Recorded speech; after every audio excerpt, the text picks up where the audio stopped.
Hi hello నమస్తే welcome to Aadab Hyderabad. నేను మీ సత్య. Women's day స్పెషల్లో భాగంగా మహిళా నేత ఆలేరు మాజీ ఎమ్మెల్యే గొంగుడి సునీత గారు మనతో ఉన్నారు. నమస్తే మేడం. నమస్తే సత్యం గారు. ఎలా ఉన్నారు మేడం?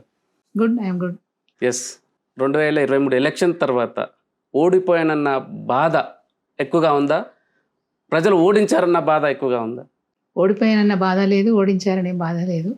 అవకాశాలు వస్తాయి పోతాయని నేను అర్థం చేసుకున్నాను. జనరల్గా రాజకీయాల్లో గెలిపోవటంలు అనేటివి చాలా సహజం. మనం స్పోర్ట్స్ స్పిరిట్ అంటాం కదా, Yes. అట్లా తీసుకోవాలి. క్రీడల్లో కూడా గెలుస్తారు, ఓడతారు, ఆ విధంగా తీసుకోవాల్సి ఉంటుంది. ప్రజల తీర్పే శిరోధారం అన్నట్టుగా మనం భావించుకొని ముందు కదిలితేనే భవిష్యత్తు అనేది ఉంటుంది. ప్రజలు మనల్ని ఈసారి ఎందుకు వద్దన్నారు అనేది మనం విశ్లేషించుకొని దాన్ని బట్టి భవిష్యత్తు కార్యాచరణ రూపొందించుకొని ముందుకెళ్లాల్సిన అవసరం ఉంటుంది. అయితే ఇప్పుడు ప్రస్తుతం ఆలేరు పరిస్థితి ఎలా ఉందంటే ఏం చెప్తారు మీరు? అభివృద్ధి పరంగానా? అభివృద్ధి పరంగా అదే ఈ 2.5 ఏళ్లలో మీరు 10 ఏళ్ళు కంటిన్యూగా ఉన్నారు. ఈ 2.5 ఏళ్లలో ఆలేరు పరిస్థితి ఎలా ఉందంటే మీరు ఏం చెప్పగలుగుతారు? వాస్తవంగా అభివృద్ధికి అయితే నోచుకోలేదు. ఈ 2.5 సంవత్సరాల్లో అభివృద్ధి అనేది జరగలేదు. మేము గతంలో 2023లో ఏవైతే నిర్మాణాలు మంజూరీ చేసినామో, అది రోడ్లు కావచ్చు, బ్రిడ్జిలు కావచ్చు, హై లెవెల్ బ్రిడ్జెస్ కావచ్చు, అట్లాంటివన్నీ కూడా ఇప్పుడు ఈ మధ్యకాలంలో అవే పనులు కొనసాగుతూ ఉన్నాయి. ఆ తర్వాత మేము మంజూరు చేసిన పనులు కూడా కొన్ని చేయలేని పరిస్థితిలో ఉన్నారు ఇప్పుడున్న ఎమ్మెల్యే గారు. ఇంటిగ్రేటెడ్ మార్కెట్స్ 2 మున్సిపాలిటీలు మంజూరు ఇచ్చున్నాం. అది సగం పనులు అయినాయి. 2 crores పెట్టి శాంక్షన్ ఇచ్చినాము, సగం పనులు అయినాయి. వాటిని పూర్తి చేయించే పరిస్థితులు లేవు. అట్లాగే రైల్వే అండర్ పాస్ ఒకటి ఆలేరులో పెండింగ్ ఉంది. గతంలోనే 6.5 కోట్లు పెట్టి కేసీఆర్ గారి చొరవతోని మంజూరు చేయించుకున్నాము.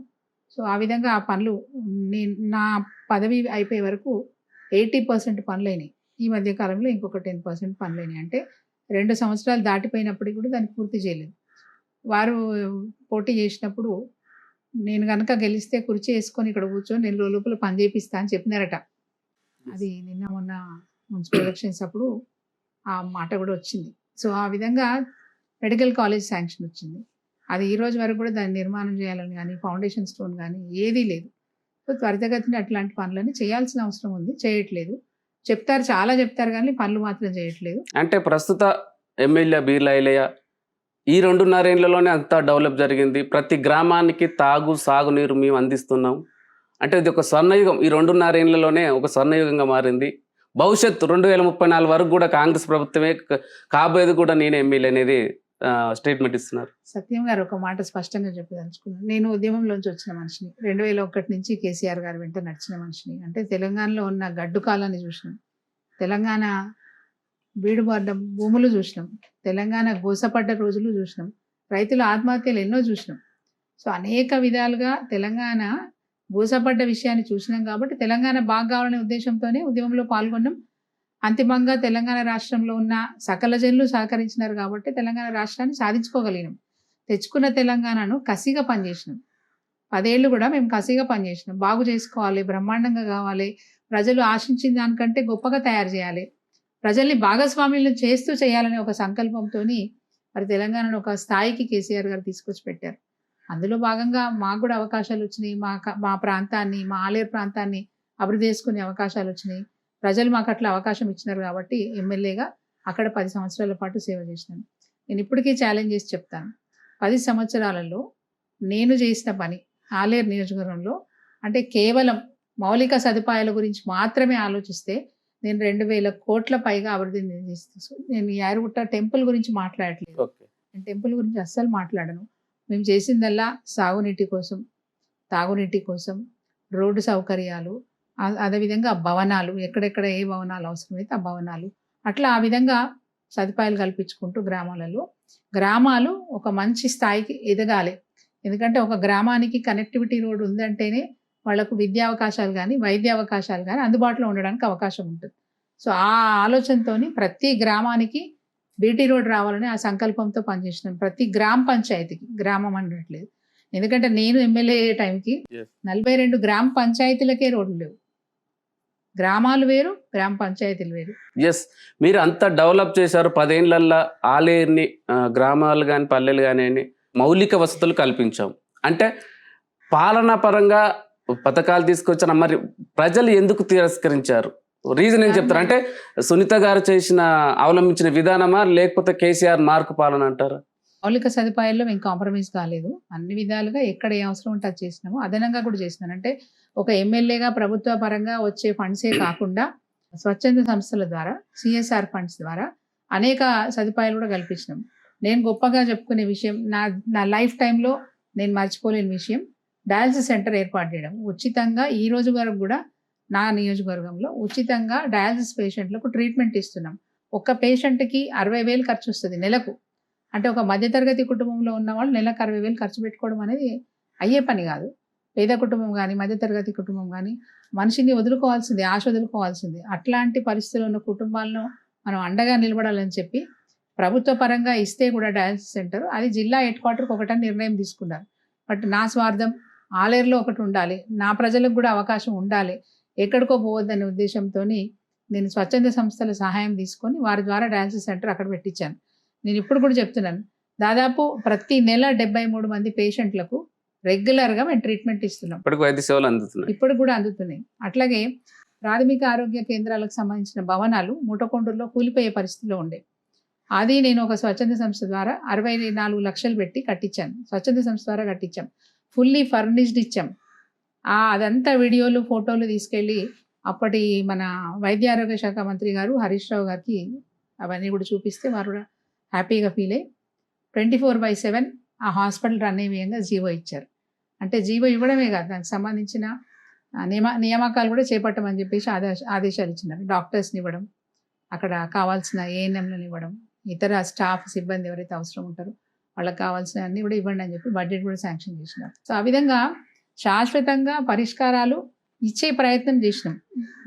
మా హయాంలో మాకు అవకాశం ప్రజలు ఇచ్చినప్పుడు శాశ్వతంగా పరిష్కారం. అంటే ఏం చెప్తున్నా అంటే మౌలిక సదుపాయాలు కేవలం ఏదో ఒక ఎమ్మెల్యేగా ప్రభుత్వంలో ఉన్నాం కాబట్టి అనే బాధ్యత కాకుండా స్వచ్ఛంద సంస్థల ద్వారా కూడా తీసుకొచ్చి అనేక అవకాశాలు కల్పించినాం. అండ్ ఉమెన్ గ్రూప్స్కి చాలా వరకు స్కిల్డ్ ప్రోగ్రామ్స్ చేసినాం. అనేక విధాలుగా స్కిల్ డెవలప్మెంట్ యాక్టివిటీస్ చేసినాం. జాబ్ మేళాలు పెట్టినాం, హెల్త్ క్యాంప్స్ పెట్టినాం. అందరికీ అందుబాటులో ఉండే విధంగా ప్రయత్నం అయితే చేసినాం. ఎన్ని చేసినా ఇందాక మీరు అన్నమాట ఒకటి అన్నారు కదా, ఎందుకు ఓడిపోయినరు అనే మాట. ప్రజల తీర్పును మనం శిరసావించాలి. రెండు కారణాలు నాకు తెలిసింది నేను చెప్తున్నాను, నేను అనుకున్నది చెప్తున్నాను. అది ప్రజలు ఎందుకు అనుకున్నారనే తర్వాత విషయం. నా అజంప్షన్ 2 సార్లు ఓటేసినాం కదా సునీత గారికి, ఒకసారి వేరే వాళ్ళకి వేద్దామని ఒకటి ఉండొచ్చు. ఇంకో కారణం ఏముంటుందంటే మనం 90 పనులు చేసి 91 పని దగ్గరకు వచ్చే వరకల్లా పని కాలేదనుకోండి, డెఫినెట్గా మన క్యాడర్ కూడా నా ఎంబడి తిరిగి నా తమ్ముడు నా శిష్యుడు కూడా తప్పకుండా ఏమంటారు అంటే నా పని చేయకపోయి అప్సెట్ అవుతారు. సో 90 పనులు జరిగినా ఒక్క పని జరగకపోయినా కానీ అప్సెట్ అనేది అయ్యి ఆ రోజు వరకు అలిగి ఉండడము, పని చేయకపోవడం అనేది ఉంటుంది. క్యాడర్లో అట్లాంటి అలసత్వం అనేది కొంచెం ఉన్నది. అంటే కోపం ఉంటుంది కదా, డెఫినెట్గా మనం 10 ఏళ్ళు పని చేసినప్పుడు అన్నీ అయిపోవాలనుకుంటారు, కొన్ని కావు, కొన్ని కానప్పుడు మాకు క్యాడర్ కొంచెం దూరం అయ్యే అవకాశం ఉంటుంది. దానికి తోడు ఎన్నికలలో కాంగ్రెస్ పార్టీ అంటే అప్పుడు రేవంత్ రెడ్డి గారు పిసిసి అధ్యక్షునిగా ఆయన ఇచ్చిన మేనిఫెస్టో చూసి భ్రమపడ్డారు. కేసీఆర్ గారు పథకాలు ఇచ్చారు, అంతకంటే బాగా ఇస్తారు, రేవంత్ రెడ్డి గారు ఇంకా బాగా ఇస్తారట, 2,000 పోయి 4,000 ఇస్తారట అని ఆశపడ్డారు. ముఖ్యంగా మహిళలు 80% మహిళలు బాజాబ్తా కాంగ్రెస్కి వేసినారు ఓటు. ఎందుకు వేసినారు అంటే నెలకు 2,500 ఇస్తారు. అంటే అది ఎంత పెద్ద మనీ అంటే వాళ్ళకి ఇంట్లో భర్తతోని ఒక 100 రూపాయలు ఇవ్వండి గాజులు వేయించుకొచ్చుకుంటా, ఒక బ్లౌజ్ కుట్టించుకుంటా, 500 రూపాయలు అయితే ఇవ్వండి అంటే ఆయన్ని బతిరావాల్సి వచ్చేది. అట్లాంటిది రేవంత్ రెడ్డి నెలకు 2,500 వాళ్ళ ఖాతాలో వేస్తానన్నాడు, ప్రతి ఫస్ట్కి వేస్తానన్నాడు, ప్రతి నెల ఫస్ట్కి వేస్తానన్నాడు. ఆశపడ్డారు మహిళలు. ఆ ఆశతోని గ్యాస్ 500కే ఇస్తాను అన్నాడు. ఆశతో మహిళలు 80% మహిళలు కాంగ్రెస్ పార్టీకి వేసినారని నేను అనుకుంటాను. అయితే ఇప్పుడు మహిళలు కూడా కాంగ్రెస్ ఇచ్చిన హామీలలో ఫ్రీ బస్ పథకం నడుస్తుంది, ఇందిరమ్మ చీరలు, డబుల్ బెడ్రూమ్లు, ముఖ్యంగా వాళ్ళు చెప్పుకునేది రేషన్ కార్డులు. మేము ప్రతి ఇంటి 10 ఏళ్లలో ఏ ఇంటికి రేషన్ కార్డు ఇవ్వలేదు, 10 ఏళ్లలో మేము ప్రతి ఇంటికి రేషన్ కార్డు కాన్స్టిట్యున్సీలో నేను 600 రేషన్ కార్డులు ఇచ్చినాను, 600 పైచిలకు రేషన్ కార్డులు ఇచ్చినాను. అది అబద్ధం. రేషన్ కార్డులు ఇవ్వలేదు అనేది ఉత్త అబద్ధమే. అది 100% నేనే ఇచ్చాను. నేను బొమ్మల రామారావు మండలంలో ఇచ్చినాను, ఆత్మకూరు మండలంలో ఇచ్చినాను. అవి ఎందుకు రాలేదు, ఒకప్పుడు ఎందుకు లేవు రేషన్ కార్డులు అంటే దానికి కారణం కూడా ఉంది.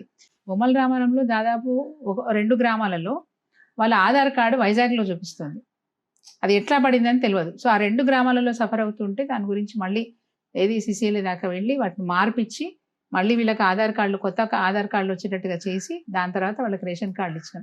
ఆలస్యంగానైనా వాళ్ళకి రేషన్ కార్డులు ఇచ్చినాం. తర్వాత కొత్త రేషన్ కార్డులు కూడా ఇచ్చినాం.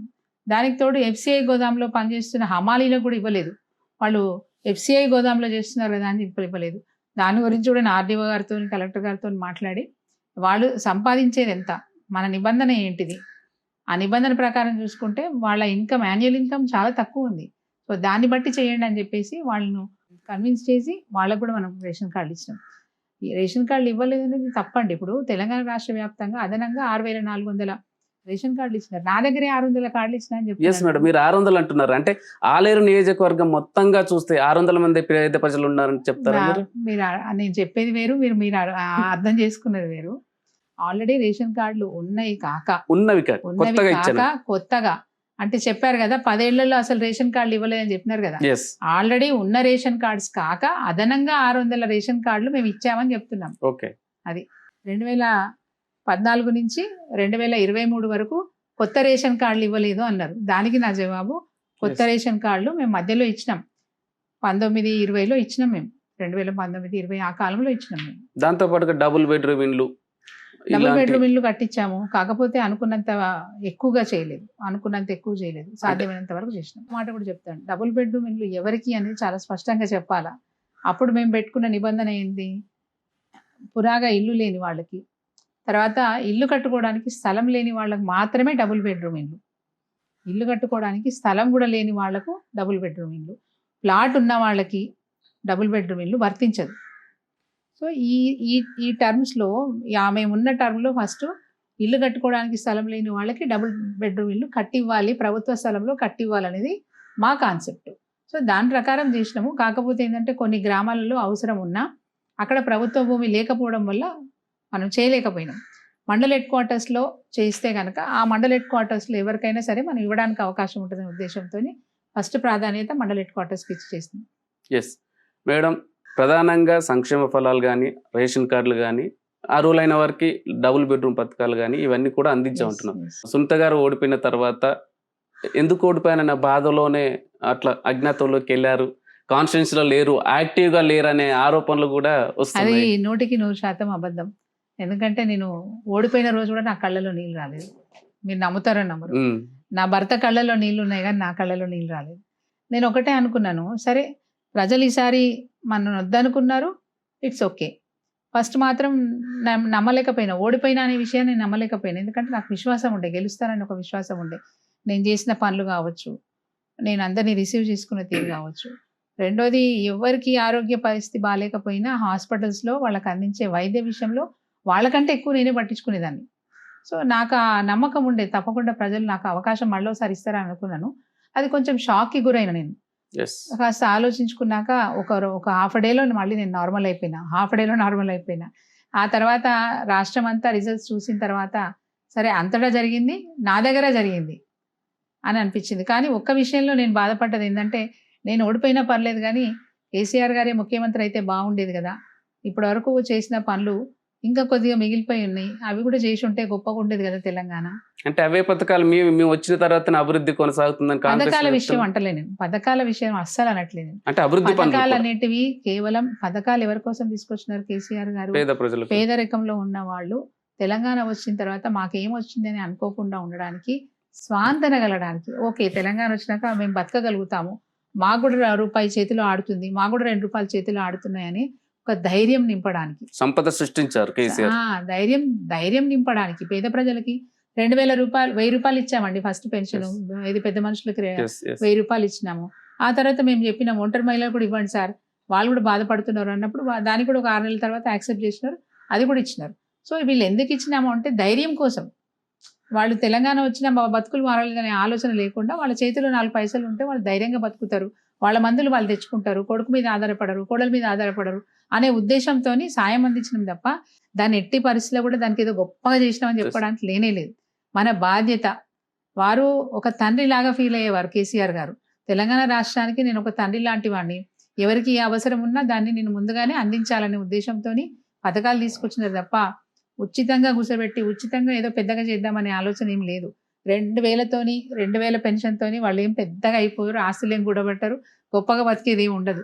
వాళ్ళ ఖర్చులు వాళ్ళు అంటే కనీసం మందుల ఖర్చులు వెళ్ళ తీసుకోవడానికి అట్లాంటి పథకం తీసుకొచ్చినారు కేసీఆర్ గారు. సో అంటున్నారు. పథకాలతోనే అని చెప్పట్లేదు. కేసీఆర్ గారు ఉండగా తెలంగాణకు శాశ్వత పరిష్కారాలు అనేకం వెతికారు.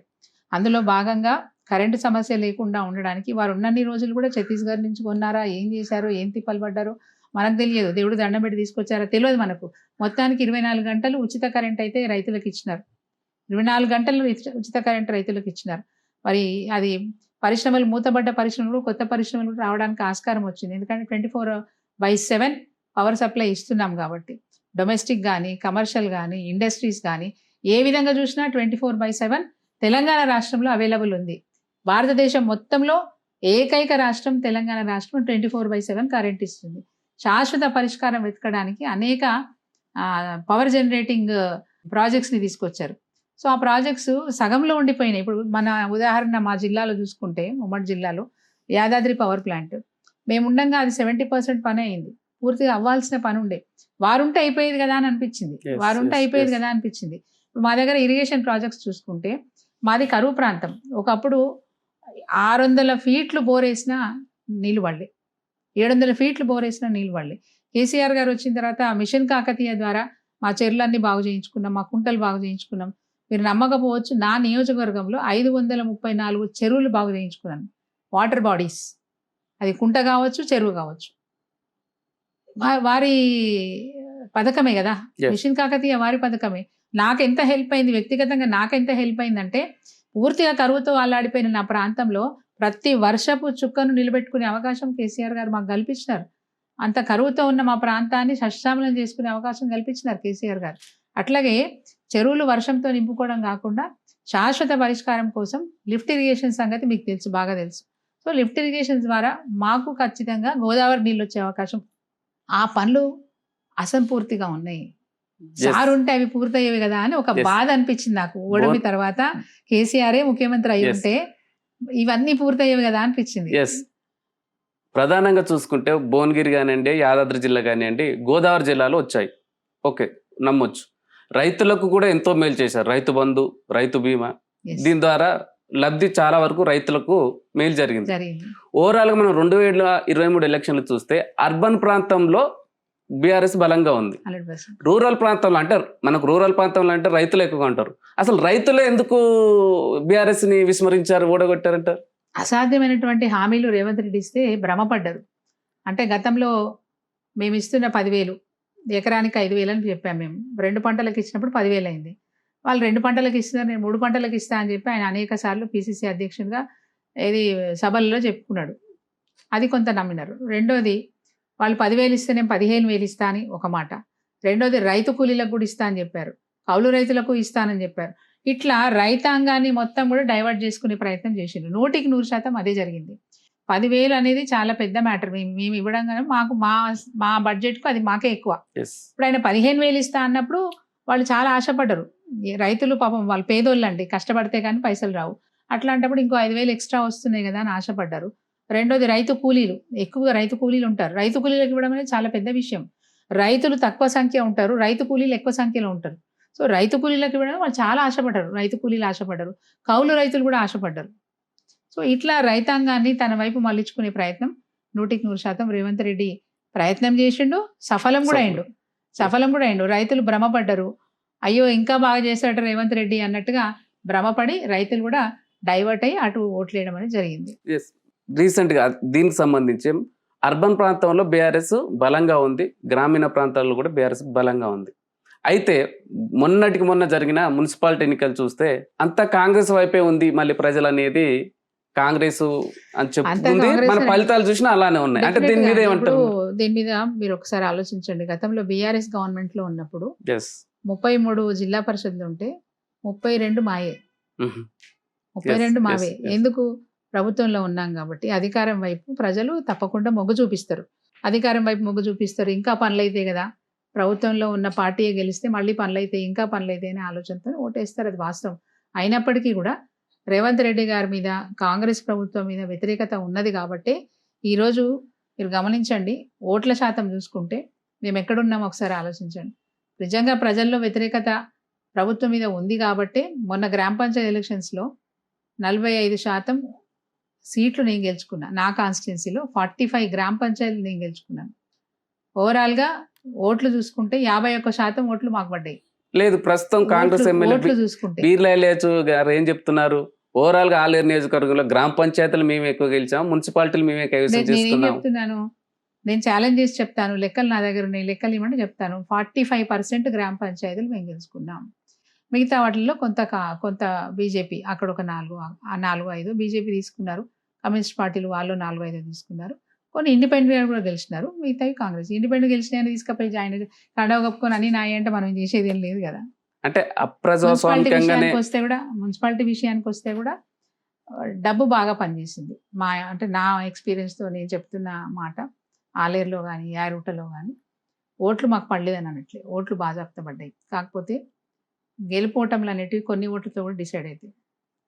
మా దగ్గర ఒక క్యాండిడేట్‌నే కొనేసిర్రు. 3 కోట్లు పెట్టి క్యాండిడేట్ అసలు బరిలో లేకుండా చేసినారు. నామినేషన్ వేసిన వ్యక్తిని 3 కోట్లు ఇచ్చి పలానా రోజు విత్‌డ్రాయల్స్ రోజు అంటే విత్‌డ్రాయల్స్‌లో 3 గంటలకు అయిపోతుందంటే 2 గంటల 55 నిమిషాలకు ఆయనతోని డ్రాప్ చేపించినారు. అంటే 3 కోట్లు పెట్టి ఆ మనిషిని కొన్నారు. అట్లా ఓట్ల విషయానికి వస్తే 10,000కు ఒక ఓటును కొన్నారు. 10,000కు ఒక ఓటును. ఏర్లై పారింది డబ్బు. అంటే గతంలో బీఆర్ఎస్ అవలంబించిన విధానాన్ని మేము పాటిస్తున్నాం. అలానే నేను డబ్బులు ఎప్పుడు ఇవ్వలేదండి. పని చేస్తామని చెప్పి మా పనితీరు గురించి చెప్పి కన్విన్స్ చేసుకొని ఓట్లు వేయించుకున్నాం. డబ్బు ఎప్పుడు ఈసారి విపరీతంగా డబ్బు బారింది. ఏర్లై బారింది. యారుటలో కానీ ఆలేరులో కానీ విపరీతంగా డబ్బు బారింది. మరి అట్లంటే మేము అక్కడ ఒక 3 సీట్లు గెలుచుకున్నాము. ఇక్కడ ఒక సీటు గెలుచుకున్నాము అని అంటే సరే వాళ్ళు 1000 ఇస్తే వీళ్ళు 500 ఇచ్చిండొచ్చు. వాళ్ళు కాలు మొక్కి ఉండొచ్చు, వీళ్ళు దండం పెట్టిండొచ్చు. ఎట్లన్నా కావచ్చు, ఏదైనా జరగవచ్చు. కాకపోతే డబ్బు బాగా ప్రభావం చూపిందని చెప్పాలి. అధికార పార్టీ వైపు మొగ్గు చూపిస్తారు డెఫినెట్‌గా. మేమున్నప్పుడు అదే జరిగింది కదా. మేమున్నప్పుడు కూడా అధికార పార్టీ వైపు 2 వచ్చినాయి మాకు. 2 చైర్మన్‌లు తీసుకున్నాం. ఆలేరు వచ్చింది, యారుగుట్ట వచ్చింది. ఓవరాల్‌గా అసలు రాష్ట్రం మొత్తంలో జిల్లా పరిషత్ చూసుకుంటే 33 జిల్లా పరిషత్లు ఉంటే 32 మేమే ఉన్నాం. ఈ 2.5 ఏళ్ల పాలన, కాంగ్రెస్ పాలన ఎలా ఉందంటారు? బాగలేదని అంటాను. అంటే వాళ్ళు ప్రజా పాలన అంటారు. నేను సింపుల్‌గా ఒకటే వర్డ్‌లో చెప్పాలనుకుంటే ప్రజల్ని పీడించే పాలన అని నేను అంటాను. రైతుల్ని మోసం చేసినారు. గురుకులాలు బంద్ అయ్యే పరిస్థితికొచ్చింది. ఈరోజు స్కాలర్‌షిప్స్ లేవు. ఫీజ్ రీయింబర్స్‌మెంట్ లేదు. నిరుద్యోగులు రోడ్డు మీదకి ఎక్కుతున్నారు. ఈరోజు ఆర్టీసీ కార్మికులు రోడ్డు మీదకి ఎక్కే పరిస్థితి ఉన్నది. ఆటో డ్రైవర్ల నోట్లో మట్టి కొట్టినారు. ఉచిత బస్సు అని పెట్టినారు. ఉచిత బస్సును మహిళలు వాడుకుంటున్నారు, బానే ఉంది. ఆటో కార్మికులకు పని లేకుండా అయిపోయింది. వాళ్ళకి 12,000 ఇస్తామని చెప్పినారు. ఇప్పటివరకు 2 సంవత్సరాలు అయిపోయింది. ఒక్క రూపాయి కూడా ఆటో కార్మికులకు డబ్బులు ఇవ్వలేదు. అందరినీ మోసం చేసినారు. రైతుల్ని మోసం చేసినారు. మహిళల్ని మోసం చేసినారు. మహిళల్ని మోసం చేసిరా లేదా? గ్యాస్ 500కి ఇస్తానన్నారు, ఇస్తున్నారా? అంటే బస్ పథకం అందిస్తున్నాము, తర్వాత ఇంద్రమ్మ చీరలు ఇస్తున్నాము, ఇంద్రమ్మ ఇండ్లు ఇస్తున్నాము. వారు ఏం చెప్పినా బస్సు ఒకటే చెప్తారండి. ఇంద్రమ్మ ఇల్లు కూడా ట్రాష్. అది కూడా చెప్తా నేను. మహిళలకు 2,500 ఇస్తా అన్నారు, అది ఇవ్వలేదు. రైతులకు రైతు భరోసా పోయింది, రైతు బీమా పోయింది. చేనేత కళాకారులకు చేనేత బీమా పోయింది, చేనేతకు చేయూత పోయింది. వాళ్ళను మోసం చేసినారు. గీత కార్మికులకు ఈ రోజు వరకు ఎక్స్‌గ్రేషియా ఇవ్వట్లేదు. ఎవరు తృప్తిగా ఉన్నారని నేను అడుగుతున్నాను.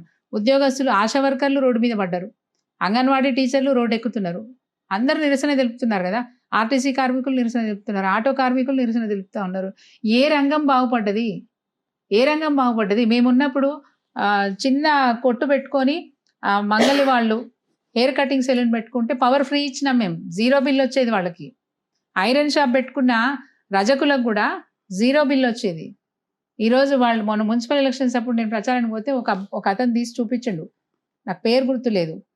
91,000 బిల్లు ఉంది ఆయన ఐరన్ షాప్ మీద. 91,000 బిల్లు ఉంది. ఎవరు తృప్తిగా ఉన్నారు అని అడుగుతున్నాను. ఎవరు బాగుపడ్డారు? ఎవరు తృప్తిగా ఉన్నారు? ఈరోజు రేవంత్ రెడ్డి పాలన మీద అందరికీ విసుగొచ్చినప్పటికీ అక్కడున్న ఎమ్మెల్యేతోని పనులు అయితే అనే ఉద్దేశంతో మొన్నటి ఎలక్షన్స్ లో అధికార పార్టీ వైపు మొగ్గు చూపినారు. రంగం కూడా బాగుపడలేదండి. అధికార పార్టీ కాంగ్రెస్ ప్రభుత్వం, రేవంత్ రెడ్డి కానీ ఏం చెప్తున్నారు? గతంలో 10 ఏళ్లలో తెలంగాణను లూటీ చేశారు, ఆర్థికంగా బలహీనం చేశారు రాష్ట్రాన్ని. మేమే నిధులు అక్కడెక్కడ తీసుకొచ్చి, మేమే అడిషనల్గా నిధులు తీసుకొచ్చి ఈ సంక్షేమ పథకాలు మేము ఇచ్చిన హామీలు కానీ ప్రజలకు పేద ప్రజలు అర్హులైన వారికి పథకాలు అందిస్తామని చెప్తున్నా. అంటే ఖచ్చితంగా నిజంగా 10 సంవత్సరాలలో తెలంగాణ ఆర్థికాన్ని కొలగొట్టారా? ఊర్లో 5 ఇండ్లు ఇచ్చి ఊర్లో అందరికి ఇండ్లు ఇచ్చినామని చెప్పేసుకునే ఆలోచన మాట ఈరోజు కాంగ్రెస్ పార్టీది. మేము అట్లా చెప్పలేదు. ఏమి ఇచ్చినామో అదే చెప్పినాం. ఏమి ఇస్తున్నామో అదే చెప్పినాం, ఏమి ఇవ్వగలుగుతామో అదే చెప్పినాం. మన రాష్ట్ర పరిస్థితి ఏంది, మనకు వచ్చే ఆదాయం ఏంది, మనకు ఖచ్చితంగా అయ్యే ఖర్చు ఎంత, అంటే జీతభత్యాలు పోతాయి, పెన్షన్లు పోతాయి, ఇవన్నీ పోను మనకు ఆదాయం ఎంత ఉన్నది, దీంట్లో ఈ బడ్జెట్లో మనం ఏ పథకం ఇవ్వగలుగుతాము, ఏది ఇవ్వలేమని ఆలోచించి హామీలు ఇచ్చినామో ఆలోచించే పని చేసినాం. ఇంకొక మాట కూడా చెప్తాం, మేము ఎలక్షన్స్కి ముందు ఏవైతే హామీలు ఇచ్చినామో వాటిని 100% నెరవేర్చినాం. ఏవైతే హామీలు ఇవ్వని కూడా కొత్తవి తీసుకొచ్చినాం. మేము రైతు బీమా మేము చెప్పలే, 2014 ఎన్నికల్లో మేము చెప్పలే, బట్ రైతు బీమా మేము చేసినాం. రైతు ఏ కారణం చేత చనిపోయినా, సహజ మరణమైన 5 లక్షల రూపాయలు ఆ కుటుంబానికి ఇస్తున్నాం. అన్నం పెట్టే రైతును ఆదుకోవాలనే ఆలోచనతో కేసీఆర్ గారు రైతు బీమా పథకాన్ని తీసుకొచ్చినారు. కళ్యాణ లక్ష్మి మేము చెప్పలే, ప్రజల్లో జరుగుతున్న సంఘటనలు చూసిన తర్వాత ఖచ్చితంగా ఆడపిల్ల పెళ్లికి సాయం చేయాలనే ఉద్దేశంతో ఒక మానవతా కోణంతో ముఖ్యమంత్రి గారు తీసుకొచ్చిన పథకం అది, కేసీఆర్ గారు తీసుకొచ్చిన పథకం అది కళ్యాణ లక్ష్మి పథకం. ఇక్కడ ఎక్కడ కూడా వ్యాపార ధోరణి లేదండి. ఒకసారి మీరు ఆలోచించండి, కేసీఆర్ గారు తీసుకొచ్చిన ఏ పథకమైనా సరే బడుగు బలహీన వర్గాలు, పేదరికంలో ఉన్న వర్గాలు, రైతులు, అట్లా ఏ ఏ ఏ వృత్తి పని చేసుకొని బతికే వాళ్ళకైనా సరే మనం అండగా నిలబడితే వాళ్ళు గొప్పగా తయారవుతారనే ఉద్దేశంతో అన్ని విధాల ప్రయత్నం చేసినారు. ముఖ్యంగా గ్రామీణ ప్రాంతాల్లో ఉండే పిల్లలు ఇంగ్లీష్ మీడియం చదువుకోవాలని ఆశపడతారు, ప్రైవేట్ స్కూల్కి పంపిస్తూ ఉంటారు, వాళ్ళకి శక్తి మించి అప్పు చేసి చదివిస్తుంటారు పిల్లల్ని. వాళ్ళ పిల్లల్ని విజ్ఞానవంతులుగా తయారు చేసి ఆ విజ్ఞానవంతులకు మనం పెట్టుబడి పెట్టి వాళ్ళ విజ్ఞానాన్ని మన రాష్ట్రానికే ఉపయోగించుకోవాలని ఆశపడ్డారు, మన దేశానికే ఉపయోగించుకోవాలని ఆశపడ్డారు. అందుకోసమే 1030 గురుకుల పాఠశాలను స్థాపించినారు. ఇంగ్లీష్ మీడియంలో నాణ్యమైన విద్య, ఉచితంగా విద్య, వాళ్లకు బట్టలు, కాస్మెటిక్స్ ఏం అవసరమైతే అవన్నీ ఇచ్చుకుంటూ పిల్లల పూర్తి బాధ్యత తీసుకొని 1030 గురుకుల పాఠశాలలు పెట్టి వాళ్ళు ఎక్కడి వరకు చదువుకుంటానంటే అక్కడ వరకు చదివిస్తానన్నారు. ఓవర్సీస్ స్కాలర్షిప్ 20 లక్షల రూపాయలు, బయట దేశానికి పోయి చదువుకుంటా అన్న పిల్లలకు వాళ్ళ ఖర్చులకు 20 లక్షల రూపాయలు ఇస్తున్న ప్రభుత్వం ఏదండి? దేశం మొత్తంలో కేసీఆర్ గారి ప్రభుత్వం మాత్రమే ఇచ్చింది. అవునా కదా? ఇంత గొప్పగా పాలన చేసినాం అంటే ప్రతి ఒక్క వర్గానికి, ప్రతి ఒక్క అవసరానికి తగ్గ పథకం, వాళ్ళ అవసరానికి తగ్గ పథకం తీసుకొచ్చినాం తప్ప గొంతెమ్మ కోరికలు చెప్పి మహిళలకు 2500 ఎవరు అడిగినారు? మేము ఎవరైనా అడిగినా అయ్యా నాకు 2500 ఇవ్వని అడగలే కదా. ఆ అబద్ధపు మాట చెప్పి ఈరోజు వాళ్ళు ఓట్లు వేయించుకున్నారు. ఈరోజు మహిళలకు ఆ 2500 ఇవ్వట్లేదు. ఎన్నో పథకాలండి, ఒక్కటి కాదు ఎన్నో చెప్పినారు. ఆయన ఆటో కార్మికులకు ఇవ్వట్లేదు, రైతు కూలీలకు ఇవ్వట్లేదు, ఏ కుల సంఘానికి చేస్తానన్న పని ఒక్కటి కూడా చేయలేదు. ఒక్కటి కూడా చేయలేదు. కుల సంఘాలు అంటున్నారు, కాంగ్రెస్ వచ్చిన తర్వాతనే బడుగు బలహీన వర్గాలకు, బీసీలకు పెద్దపీట వేస్తున్నాము. అవును, ఉద్యోగాలు బాగా ఇచ్చారు. బీసీలకు, బలహీన వర్గాలకు, దళితులకు, గిరిజనులకు బాగా ఉద్యోగాలు ఇచ్చినారు. పాపం వాళ్ళు ఎటు పోవాలని అర్థమైతలేదు. మొన్న మున్సిపాలిటీలలో 62% చైర్పర్సన్లు, చైర్మన్లు, మేయర్లు 62% బీసీలో ఉన్నారని చెప్తున్నారు. ఎవరు చెప్తున్నారు? బీసీ మంత్రి చెప్తున్నారు. రిజర్వేషన్స్ కల్పించలే కదా, రిజర్వేషన్స్ అయితే కల్పించలేదు కదా. ఎట్లా వాళ్ళు రిజర్వేషన్స్ కల్పించినారా? అంటే పార్టీ పరంగా రాజకీయంగా రిజర్వేషన్ కల్పించలేదు. మేము కాంగ్రెస్ పార్టీ తరఫున ఇచ్చుకుంటామని చెప్తారు. ఎంత చీటింగ్ అది, ఎంత చీటింగ్ అది. నువ్వు చెప్పిన మాట ఏంది? రిజర్వేషన్స్ తీసుకొస్తా అని చెప్పినావు, చేసినావా? నీకు చిత్తశుద్ధి ఉంటే, నేను చెప్తున్నా, రేవంత్ రెడ్డి గారి కనుక చిత్తశుద్ధి ఉంటే, కాంగ్రెస్ పార్టీలో ఉన్న మంత్రులకు చిత్తశుద్ధి ఉంటే అసెంబ్లీలో తీర్మానం పాస్ చేయడం కాదు, రాష్ట్రపతి ఆమోద ముద్ర పొందే వరకు పోరాటం చేయాలి. ఈ రోజు వరకు కూడా లేదు. ఈ రోజు తూతూ మంత్రం చేసేసి అయిపోయింది. 2-3 ఎన్నికలు చేసేసినారు, గ్రామ పంచాయతీ చేసేసినారు, మున్సిపల్ ఎలక్షన్. అంటే బీసీల కోసం మేము ఉద్యమం చేపడితే బీఆర్ఎస్ కలిసి రావడం లేదు, బీజేపీ కలిసి రావడం లేదు. 100% కలిసి వచ్చే పార్టీయే బీఆర్ఎస్ పార్టీ. ఎందుకంటే ఈ రాష్ట్రంలో ప్రతిపక్షంలో ఉన్నదే మేము. మీరు ఇంకోటి గుర్తు చేస్తున్నా మీకు, అసెంబ్లీ ఎన్నికల్లో మేము ఓడిపోయినా, అధికారంలోకి కాంగ్రెస్ పార్టీ వచ్చినా మేము కేవలం 1.8% ఓట్ల తేడాతో ఓడిపోయాం. 1.8% అసలు లెక్కలోకి కూడా రాదండి అది. అంత బలం ఉన్న మేము ఈరోజు ఖచ్చితంగా చెప్తున్నాం, బీసీలకు రిజర్వేషన్ 42%. మీరు గనక ప్రతిపాదన పెడితే మీకోసం మేము కూడా ఢిల్లీకి వస్తాము, రాష్ట్రపతి దగ్గర పోదామా వస్తాము, నరేంద్ర మోడీ దగ్గర పోదామా వస్తాము. మొదటి నుంచి చెప్తుంది మా పార్టీ. మీరు ఒక డెలిగేట్స్ తీసుకెళ్ళండి, ఆల్ పార్టీ డెలిగేట్ తీసుకెళ్ళండి, మాట్లాడదాము, అది అయ్యే వరకు చూద్దాము, మేము ఎంబడి ఉంటామని చెప్తుంది బీఆర్ఎస్ పార్టీ. మాకేం భేషజాలు ఏమని చెప్తున్నాం, మేము కూడా కోరుకుంటున్నాం 42% రిజర్వేషన్ రావాలని కోరుకుంటున్నాం. మీరు చేయకపోగా నేను పార్టీ పరంగా 42% రిజర్వేషన్ ఇస్తా అంటే చీటింగే, 100% చీటింగ్. అది ఉద్యోగాలు ఎటుపోయినాయి? జాబ్ క్యాలెండర్ ఇస్తా అన్నారు కదా, 2 సంవత్సరాలు అయిపోయింది. ఏది జాబ్ క్యాలెండర్? ఏది ఇచ్చినారా? ఎన్నిసార్లు నోటిఫికేషన్ ఇచ్చినారు? ఎంతమందికి ఉద్యోగాలు ఇచ్చినారు? ఆయన ఇప్పటికీ అబద్ధాలు చెప్తాడు. 60,000 మందికి ఇచ్చిన, 70,000 మందికి ఇచ్చిన. ఓ మంత్రి 60,000 అంటాడు, సీఎం 70,000 అంటాడు, ఇంకో ఆయన ఫిగర్ చెప్తాడు. మేము ఇచ్చిపోయిన 30,000 ఉద్యోగాలు మేము నోటిఫికేషన్ ఇచ్చి మేము పరీక్షలు పెట్టి ఇంటర్వ్యూలు చేసి సెలెక్ట్ చేసినాక అపాయింట్మెంట్ ఆర్డర్ ఇచ్చేది ఉంటే ఇప్పుడు వాళ్ళు ఇచ్చి మేము ఇచ్చినామని చెప్తారు తప్ప ఇంతవరకు వాళ్ళు ఇచ్చిన నోటిఫికేషన్ లేదు, ఇచ్చిన ఉద్యోగాలు లేవు. ఆలేరు నియోజకవర్గం 10 ఏండ్లు అంటే 2001 నుంచి మీరు ఉద్యమ కాలంలో ఉన్నారు. తర్వాత జెడ్పీటీసీగా, తర్వాత 10 ఏండ్లు ఎంపీపీగా, సర్పంచ్గా అంటే కింది స్థాయి నుంచి వచ్చారు. ఈ 10 ఏండ్లు సునీత గారు క్లీన్ చీట్ అనుకోవచ్చా? అంటే గతంలో కూడా ఆరోపణలు అంటే అంటే భూదందా ఆరోపణలు ఇవన్నీ కూడా మహేందర్ రెడ్డి గారు కానివ్వండి ఇలా భూదందా ఆరోపణలు వచ్చాయి. అంటే ఓటమికి ఇది ఒక కారణం కూడా అనుకోవచ్చా? మంచి క్వశ్చన్ ఇస్తున్నారు. ఇప్పుడు ఎమ్మెల్యేగా ఉన్న వ్యక్తి ఎలక్షన్లలో ఈ ఆయుధమే వాడుకున్నాడు. నేను 1000 కోట్లు సంపాదించానని చెప్పుకున్నాడు. నేను స్టిల్ ఐ ఛాలెంజ్ లైట్ కింద నుండి చెప్తున్నాను. నేను అక్రమంగా ₹1 కూడా సంపాదించలే. భూమి కాదు, ₹1 కూడా సంపాదించలే. నేను గర్వంగా చెప్తున్నా. నేను గతించిన నా గురించి నా నియోజకవర్గ ప్రజలు ఏం చెప్తారో అందరికీ తెలుసు. ఎవరి దగ్గర అధికారి దగ్గరనో లేకపోతే ట్రాన్స్ఫర్లకు లేకపోతే కాంట్రాక్టర్ దగ్గరనో ఎవరి దగ్గర నేను డబ్బులు తీసుకోలే. నా ఎవరిని పీడించే అలవాటే మాకు లేదు. మహేందర్ రెడ్డి ప్రిన్సిపల్స్, మహేందర్ రెడ్డి అంటే మిషన్ కాకతీయ, మిషన్ భగీరథ విషయంలో కమిషన్లు అడిగారు, కమిషన్లతోటే అని ఆరోపణలు. దేనికైనా సిద్ధం. మా పట్టుదల, మా కసి ఒకటే ఉండే. ఇది కరువు ప్రాంతం, దీన్ని గట్టెక్కించాలి, ఈ ప్రాంతాన్ని గట్టెక్కించాలి. ఇది సువర్ణ అవకాశం. కేసీఆర్ గారు తీసుకున్న పథకాలు మాకు ఎక్కువ లాభం అవుతాయి. ఎంత వీలైతే అంత వాడుకోవాలనే ఉద్దేశంతో గట్టిగా పనిచేసినాం తప్ప ఏ కాంట్రాక్టర్ దగ్గర పోయి నేను డబ్బులు తీసుకోలేదు. ఈవెన్ నా కార్యకర్తలకు కూడా నా మీద ఉన్న కోపం ఏంటంటే మా మేడం మాకు ఇప్పియలేదు వర్క్స్. నేను రికమెండేషన్స్ చేయలేదు, వాస్తవంగా చేయలేదని ఇప్పుడు బాధపడుతున్నా. చేసి ఉంటే నా క్యాడర్ కూడా హ్యాపీగా ఫీల్ అవుతుండేనేమో నాకు అనిపిస్తుంది. రికమెండేషన్స్ చేయలేదు. నేను బాజాబ్తా ట్రాన్స్పరెన్సీగా పనిచేయడం అని చెప్పేది అధికారులకు. అధికారులు ఎక్కడైనా తప్పు చేస్తే నేను అధికారులను కూడా పిలిచి చెప్పేది, మీ దగ్గర ఈ కంప్లైంట్ వచ్చిందండి, మీరు మారతారా, మారండి. ఒకసారి చెప్పేదాన్ని, 2 సార్లు చెప్పేదాన్ని, 3వ సారి పిలిచి సింపుల్గా ఒకటే మాట అంటుండే, మీరు ఇక్కడ కంఫర్ట్గా లేనట్టున్నారు, మీకు ఎక్కడ కంఫర్ట్గా ఉంటుందో చెప్పండి, నేనే రికమెండ్ చేస్తాను, మిమ్మల్ని ట్రాన్స్ఫర్ చేస్తా అని హుందాగా చెప్పి పంపించిన తప్ప ఎవరితోని నాకు ఏ గొడవ లేదు. నేను నాన్ కాంట్రవర్సీగా ఉంటా.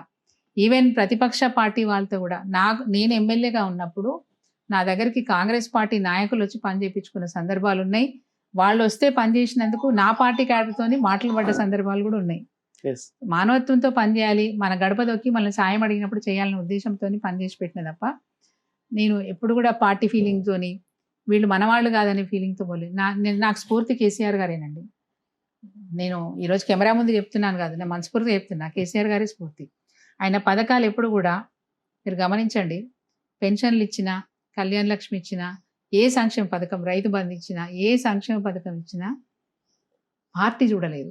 తెలంగాణ రాష్ట్ర ప్రజలు మన బాధ్యత అందరికీ అందాలనుకున్నారు. ఇప్పుడు మీరు ఒక్కటి తేడా కూడా చెప్తా మీకు ఉదాహరణ. ఇందిరమ్మ ఇండ్లు ఇచ్చారు కదా, ఇందిరమ్మ ఇండ్లు ఎవరికి ఇచ్చారు? 100% కాంగ్రెస్ పార్టీ కార్యకర్తలకే ఇచ్చినారు. నంబర్ 1. నంబర్ 2, ఒక ఊర్లో 20 ఇండ్లు ఇచ్చినారు అనుకుందాం. 20 ఇండ్లలో నేను ఛాలెంజ్ చేసి చెప్తా, ఇప్పటికి కూడా మీరు ఒకవేళ వీలైతే మీరు కూడా ఎంక్వైరీ చేసుకోండి. 11 మందికి ఇండ్లు ఉండంగా ఇండ్లు ఇచ్చినారు. ఇండ్లు ఇచ్చినారు. I challenge. ఎందుకు? వాళ్ళ కార్యకర్తలు ఊరుకోరు, వాళ్ళు గొడవ చేస్తారు కాబట్టి. అరువులకు అందలేదంటున్నారు. అరువులకు అందలేదని అనట్లే.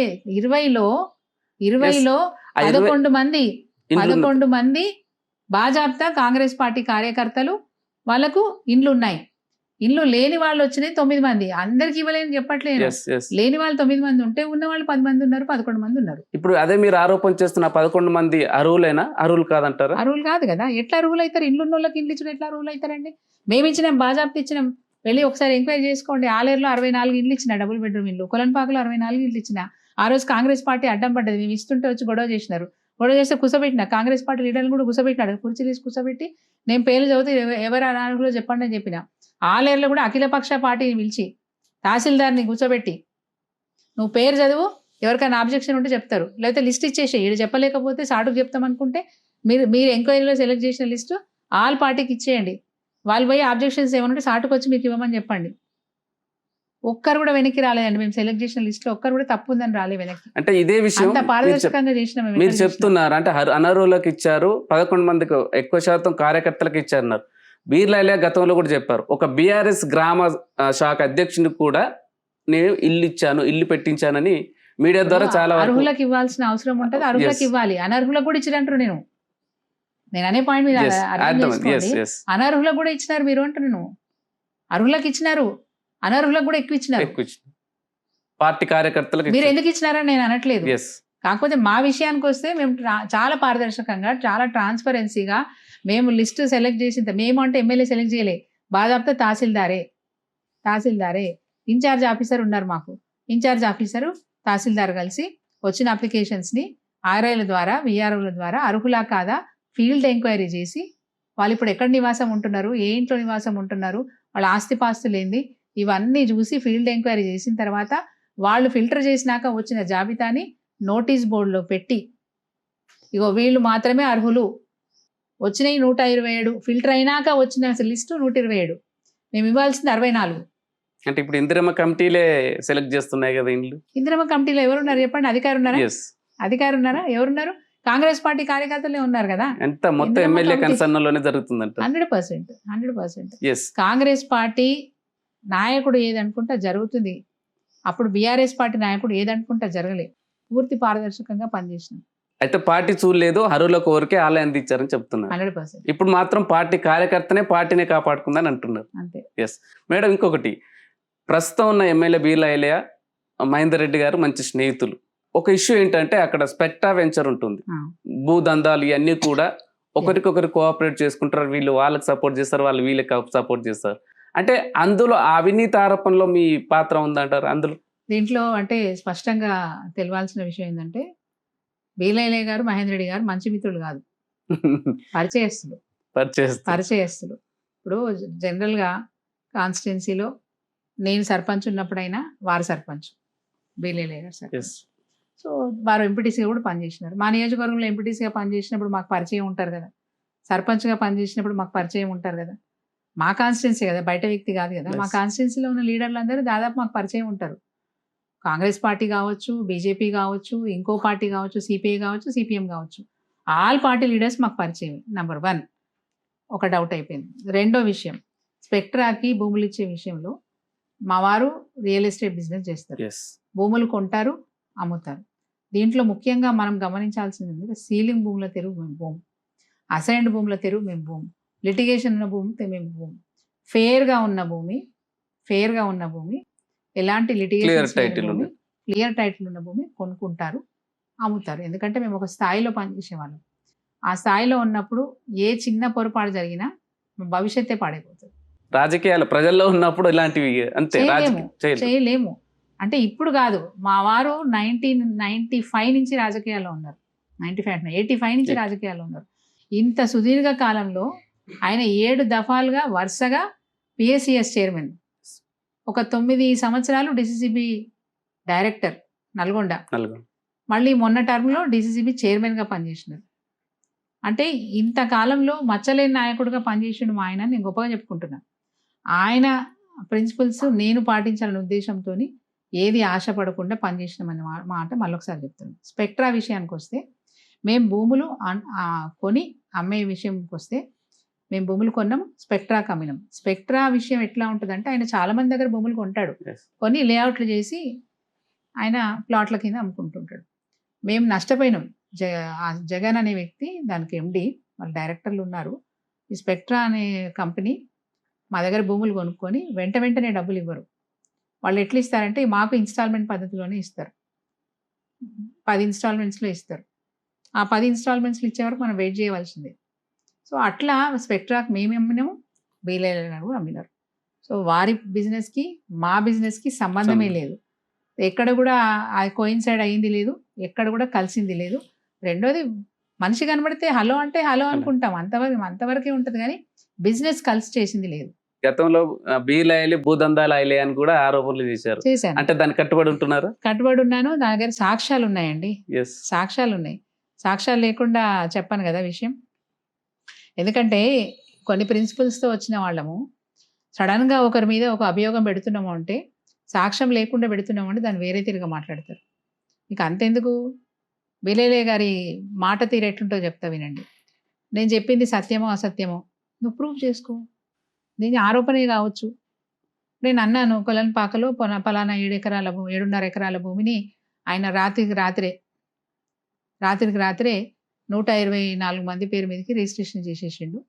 ప్లాట్లు కొట్టేసి పేపర్ మీద ప్లాట్ ఉంది, భూమిలో ప్లాట్ లేదు అంటే అనొచ్చు. బిలేలేకి ఏం సంబంధం అని మీరు అనొచ్చు. సబ్ రిజిస్ట్రార్ సస్పెండ్ అయిండు. సబ్ రిజిస్ట్రార్కి 124 పేర్లు ఎవరిచ్చినారు? 124 మంది ఆధార్ కార్డులు ఎవరిచ్చినారు? ఆధార్ కార్డు లేకుండా రిజిస్ట్రేషన్ అయితే చేయరు కదా, వాళ్ళ అడ్రస్లు లేకుండా రిజిస్ట్రేషన్ అయితే చేయరు కదా. రాత్రికి రాత్రి 124 పేర్లు ఎక్కడి నుంచి వచ్చినాయి? 124 మంది ఆధార్ కార్డులు ఎక్కడి నుంచి వచ్చినాయి? ఒక ల్యాండ్ సంబంధించిన వ్యక్తి నేను మోసపోయినానని బిలేలే గారిని అప్రోచ్ అయినప్పుడు ఆయన నేను చూస్తాను, నేను చేస్తాను, తప్పకుండా పిలిపిస్తాను, మారోడి అతను మోసం చేసిన వచ్చిండు, ఈయన కుదవ పెట్టుకుంటే మోసం చేసిన వచ్చిండు, నేను తప్పకుండా చేస్తా అని చెప్పి ఆయన పేరు కూడా చెప్తా, మరాఠీ రవి, చేస్తా అన్నాడు. చేస్తా అని పంపించి ఆయన మారోడైన పిలిపించుకొని సెటిల్మెంట్ మాట్లాడుకొని ఈ భూమి నాకు అప్పయ్యప్ప అని చెప్పి బాగా జాప్తా, నేను నా ఆధారాలతో చెప్తున్నా. 124 మందికి రిజిస్ట్రేషన్ జరిగింది. ఎట్లా జరుగుతుంది? రిజిస్ట్రారు అంత భయం లేకుండా ఒక ఎమ్మెల్యే చెప్పంగానే ఎట్లా చేస్తారు రిజిస్ట్రేషన్?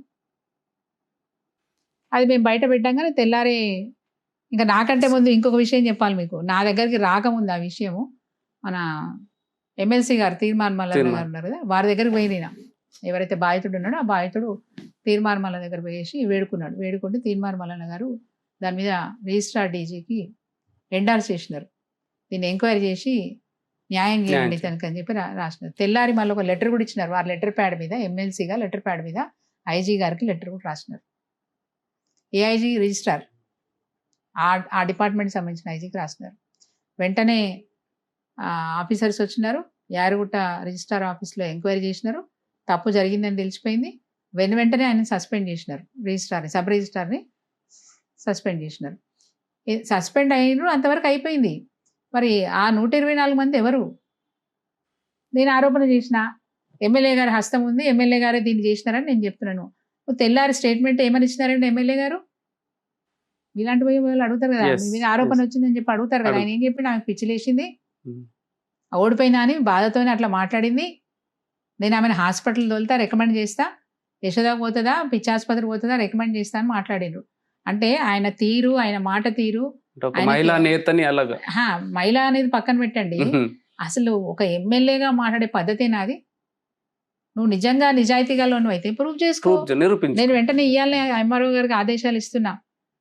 ఎంఆర్ఓ తీయండి, అదంతా తీయండి, తవ్వండి, ఏమైంది ఎంక్వైరీ చేసి దీంట్లో తప్పెవరు చేసి బయట పెట్టండి అని చెప్పి ఛాలెంజ్ చేయాల్సింది. నువ్వు ఛాలెంజ్ చేయకుండా ఆరోపణ చేసిన వాళ్ళని పిచ్చోళ్ళని మాట్లాడినవి. ఇది అయిపోయింది. ఇంకోటి కూడా బయట పెట్టినా, బాజాప్తా వీరు ఎమ్మెల్యే అయిన తర్వాత ఒక 8 నెలలకు వీళ్ళ డ్రైవర్ పేరు మీద, వీళ్ళ పిఏ పేరు మీద ఎస్టీలకు సంబంధించిన భూమి, అసైన్డ్ భూమి, సీలింగ్ భూమి వాళ్ళ పేరు మీదకి వచ్చింది. వాళ్ళ పేరు మీదకి వచ్చినాక వెంటనే వాళ్ళు ఏం చేశారు, వీళ్ళ బంధువుల పేరు మీదకి రిజిస్ట్రేషన్ చేశారు. అది కూడా బయట పెట్టిన నేను ఇప్పుడు కూడా చూపిస్తాను, నా దగ్గర ఆధారం ఉంది. బయట పెడితే నా డ్రైవరు నా పిఏ భూములు కొనుక్కోవద్దా అంటాడు. అరే నీ డ్రైవర్ నీ పిఏ సీలింగ్ భూములు కొనుక్కున్నారు, అసైన్డ్ భూములు కొనుక్కున్నారు అని చెప్తున్నప్పుడు సరి చేస్తావా, సమర్థిస్తావా? దీన్ని బట్టి ఏమర్థమవుతుంది చెప్పండి? అధికార దుర్వినియోగం ఏంటంటారు? 100%. అంటే బినామీ పేర్ల మీద భూములు నువ్వు కొంటున్నావు. నీ డ్రైవర్ పేరు మీద, నీ పిఏ పేరు మీద భూమి నువ్వు కొన్నావు, కొన్ని మళ్ళీ నీ బంధువుల పేరు మీద చేపించినావు. 100% నీ హస్తం ఉందని నేను అంటున్నాను. ప్రూవ్ చేసుకో, నీకు ధైర్యం ఉంటే ప్రూవ్ చేసుకో. ఇది ఒక్కటే కాదు, ఇంకా 6 వచ్చినాయి. ఇది జరిగిన తర్వాత నా దగ్గరికి 6 బాధితులు వచ్చినారు, ఇంకా కూడా 6 కేసులు వచ్చినాయి. దీని గురించి మాట్లాడండి అంటే నేను ఇదే పని పెట్టుకోను. ఇవి కూడా నేను ఎందుకు బయట తీసినా, ఎందుకు బయట మాట్లాడినా అంటే ఆయన స్థాయికి మించి మాట్లాడుతున్నాడు కాబట్టి ఈ విషయాలు బయట పెట్టినా. కేసీఆర్ గారు ఏది గుట్టను అభివృద్ధి చేస్తే, దేవాలయాన్ని అభివృద్ధి చేస్తే దాంట్లో మేము ఏదో సంపాదించుకుని మాట్లాడాను కాబట్టి ఆయన విషయం బయట పెట్టినా. కాళేశ్వరం విషయంలో ఈయనకు సంబంధం లేకపోయినా కేటీఆర్ గారిని, హరీష్ రావు గారిని, కేసీఆర్ గారిని ఆయన స్థాయికి మించి మాటలు మాట్లాడింది కాబట్టి ఆయన సంగతి చెప్పడానికి ఆయన విషయం బయట పెట్టిన, అంతకుమించి నేను మిగతా ఏం చేయను. మీది ఏమైనా ఉంటే మీరు ఓన్లీ కోర్టు కోరి కలెక్టర్ గారు కంప్లైంట్ ఇచ్చుకోండి, నేను సపోర్ట్ చేస్తా. అంతే తప్ప నేను ప్రతి విషయం ఈ విషయాలన్నీ నేనే ఎత్తుకెత్తుకొని మాట్లాడడానికి నాకు ఇష్టం లేదని చెప్పి పంపించేసిన. బీఆర్ఎస్కి పార్టీకి నష్టపరిచే విధంగా కవిత మాట్లాడుతున్నారు. మొన్నటికి మొన్న కోర్టు తీర్పు ఏమొచ్చింది, క్లీన్ చీట్ అని వచ్చింది. అప్పుడు కేటీఆర్ గారు ఏం చెప్పారు, వెల్కమ్ చేస్తున్నాం, న్యాయం జరిగింది అన్నారు. కానీ కవిత బీఆర్ఎస్ టార్గెట్గానే ఆరోపణలు చేస్తున్నారు. దీన్ని మీరు ఎలా చూస్తారు ఓ మహిళా నేతగా? కవిత గారు 100% తప్పు చేస్తున్నారని చెప్తాను. సరే, గతంలో తన మీద బీజేపీ పార్టీ కక్ష కట్టి, తన మీద కాకపోయినా పార్టీ మీద కక్ష కట్టి కేసీఆర్ గారు లొంగి రావట్లేదు అంటే ఎట్లా ఉందంటే సామంతరాజులంతా రాజుకి లొంగిపోయి ఉండాలనే తత్వం బీజేపీ పార్టీ నరేంద్ర మోడీ గారిది. ఆయన రీజనల్ పార్టీస్ ఏమున్నా రీజనల్ పార్టీస్ని అనగదొక్కాలనే ఆలోచనతోనే ఉంటారు. సో అట్లాంటి పనులు చేస్తున్న సందర్భంలో దేశవ్యాప్తంగా ఎక్కడ రీజనల్ పార్టీ ఉన్నా ఆయనకు అనుకూలంగా ఏ పార్టీ లేకపోయినా ఆ పార్టీని ఆగం చేయాలనే ఆలోచనతో పనిచేస్తూ ఉంటారు. అట్లా అనేక నాయకుల మీద ఈడీ కేసులు పెట్టడం ఆయనకు అలవాటైపోయింది. ఈడీ కేసు అయిన తర్వాత ఆ నాయకుడు కనుక లొంగిపోతే, మళ్ళీ సరెండర్ అయిపోతే, బీజేపీకి సరెండర్ అయిపోతే వెంటనే కేసు కొట్టేసిన సందర్భాలు ఎన్నో చూసినాం. అందులో భాగంగా కేసీఆర్ గారిని ఎక్కడో దగ్గర టార్గెట్ చేయాలని చూసినారు. కేసీఆర్ గారు అమితంగా ప్రేమించే బిడ్డ కవిత మీద ఆరోపణ పెట్టి వారిని కేసులో ఇరికించినారు. అందరం కూడా బాధపడ్డాము. ఈడీ కేసు పెట్టడమే కాకుండా కేసు వరకు విచారణ జరిగితే అంతవరకు సరే బాగానే ఉండేది. అన్యాయంగా అక్రమంగా తనని తీసుకెళ్ళి 5 నెలలు 11 రోజులు జైల్లో పెట్టారు. అంటే ఆ సమయంలో నాకు ఎవరు సపోర్ట్ లేరు, పార్టీ అండగా లేదు, నన్ను పార్టీ నుంచి అది తప్పు. కవిత గారు చెప్తున్న మాట చాలా తప్పు. ఎందుకంటే కవిత గారు జైల్లో పడ్డప్పుడు తెలంగాణ రాష్ట్ర వ్యాప్తంగా బీఆర్ఎస్ పార్టీ కాదు చాలా బాధపడ్డది. బాధపడమే కాదు, ఎక్కడికక్కడ నిరసన చెప్తున్నారు. కేసీఆర్ గారు ప్రెస్ మీట్ పెట్టలేదు, నా గురించి మాట్లాడారు, నిరసన కార్యక్రమాలు తెలియజేసినారు. కేటీఆర్ గారు, హరీష్ రావు గారు అయితే ఢిల్లీలో వారంలో 4 రోజులు 5 రోజులు అక్కడే ఉన్నారు. అక్కడే ఉండి ఆమెను అంటే లాయర్స్తోని పెద్ద పెద్ద అడ్వకేట్లతో మాట్లాడి ఆమెను ఎట్లా బయటికి తీసుకొచ్చే అవకాశాలు ఉన్నాయో శోధించి అంతా చేసిన తర్వాత కూడా సాధ్యపడట్లేదు అన్నప్పుడు ఆఖరికి ఎక్కడి వరకు పోయినారంటే కేటీఆర్ గారు, హరీష్ రావు గారు బీజేపీ కేంద్ర మంత్రుల దగ్గర పోయేసి బతిలాడుకున్నారు. అన్యాయం అండి, ఇది ఒక ఆడపిల్ల ఇంట్లో పెట్టడం కరెక్ట్ కాదు, తనకు ఎటువంటి సంబంధం లేదు, మీకు తెలుసు కదా, బయట ఉంచి కూడా అంటే బెయిల్ ఇచ్చి బయట ఉంచి కూడా మీరు విచారణ చేయొచ్చు కదా, ఎందుకు లోపల పెట్టినారనే విషయం మీద వాళ్ళు వెళ్ళి ఆల్మోస్ట్ మోకలిన పరిస్థితి. ఎవరు? హరీష్ రావు గారు, కేటీఆర్ గారు. పార్టీ లీడర్గా కాదండి, ఇంటి సభ్యురాలుగా వాళ్ళు బాధ్యతగా వెళ్ళినారు. వాళ్ళు చేసే ప్రయత్నం అంటూ లేదు, ఏదైనా చేసినారు. కేసీఆర్ గారు స్వయంగా వెళ్ళకపోయినా వారు కూడా ఫోన్లలో కేంద్ర మంత్రులతో మాట్లాడుకొని నచ్చ చెప్పుకునే ప్రయత్నం చేసినారు. సరే, అన్యాయంగా ఆమెను 5 నెలల 11 రోజులు జైల్లో పెట్టడం వల్ల ఆరోగ్యం కూడా దెబ్బతిన్నది. మళ్ళీ కోలుకోవడానికి 2 నెలల సమయం పట్టింది. మళ్ళీ నార్మల్ రావడానికి 2 నెలల సమయం పట్టింది. చాలా బాధపడ్డది కవిత. ఆమె ఆరోగ్యం కూడా దెబ్బతిన్నది. ఆ పరిస్థితులన్నీ చూసి మేము బాధపడ్డ సందర్భాలు ఉన్నాయి. కాకపోతే బీజేపీ పార్టీ కక్షగట్టి, నరేంద్ర మోడీ కక్షగట్టి చేస్తున్నాడు కదా, తప్పని పరిస్థితిలో కవితను బలి చేస్తున్నారనే మాట అందరం అనుకున్న విషయం. మరి ఆమెకి ఎవరు చెప్పినారో ఏం చెప్పినారో పట్టించుకోవడం అంటే ఏందండి? పట్టించుకోవడం అంటే తెలంగాణ తగలబెడతామా? అది కాదు కదా. పట్టించుకోవడం అంటే ఎవరైనా సరే నిరసన వ్యక్తం చేస్తాము, డిమాండ్ చేస్తాము, ఎట్లా నచ్చ చెప్పాలో అట్లా చెప్పే ప్రయత్నం చేస్తాము, అవతల వాడిని కోప్పడే విధంగా కోప్పడతాం, తిట్టే విధంగా తిడతాం, అన్నీ చేస్తాం. అంతకు మించి ఏం చేస్తాము? సరే, కవిత గారికి ఒక అపోహ, నా గురించి పట్టించుకోలేదని ఒక అపోహ ఉంది. వారి మనసుకు తెలుసు కేసీఆర్ గారు ఎంత పట్టించుకున్నారు, కేటీఆర్ గారు, హరీష్ రావు గారు, బీఆర్ఎస్ పార్టీ ఆమె కోసం ఎంత చేసిందో వారికి కూడా తెలిసే ఉండాలి.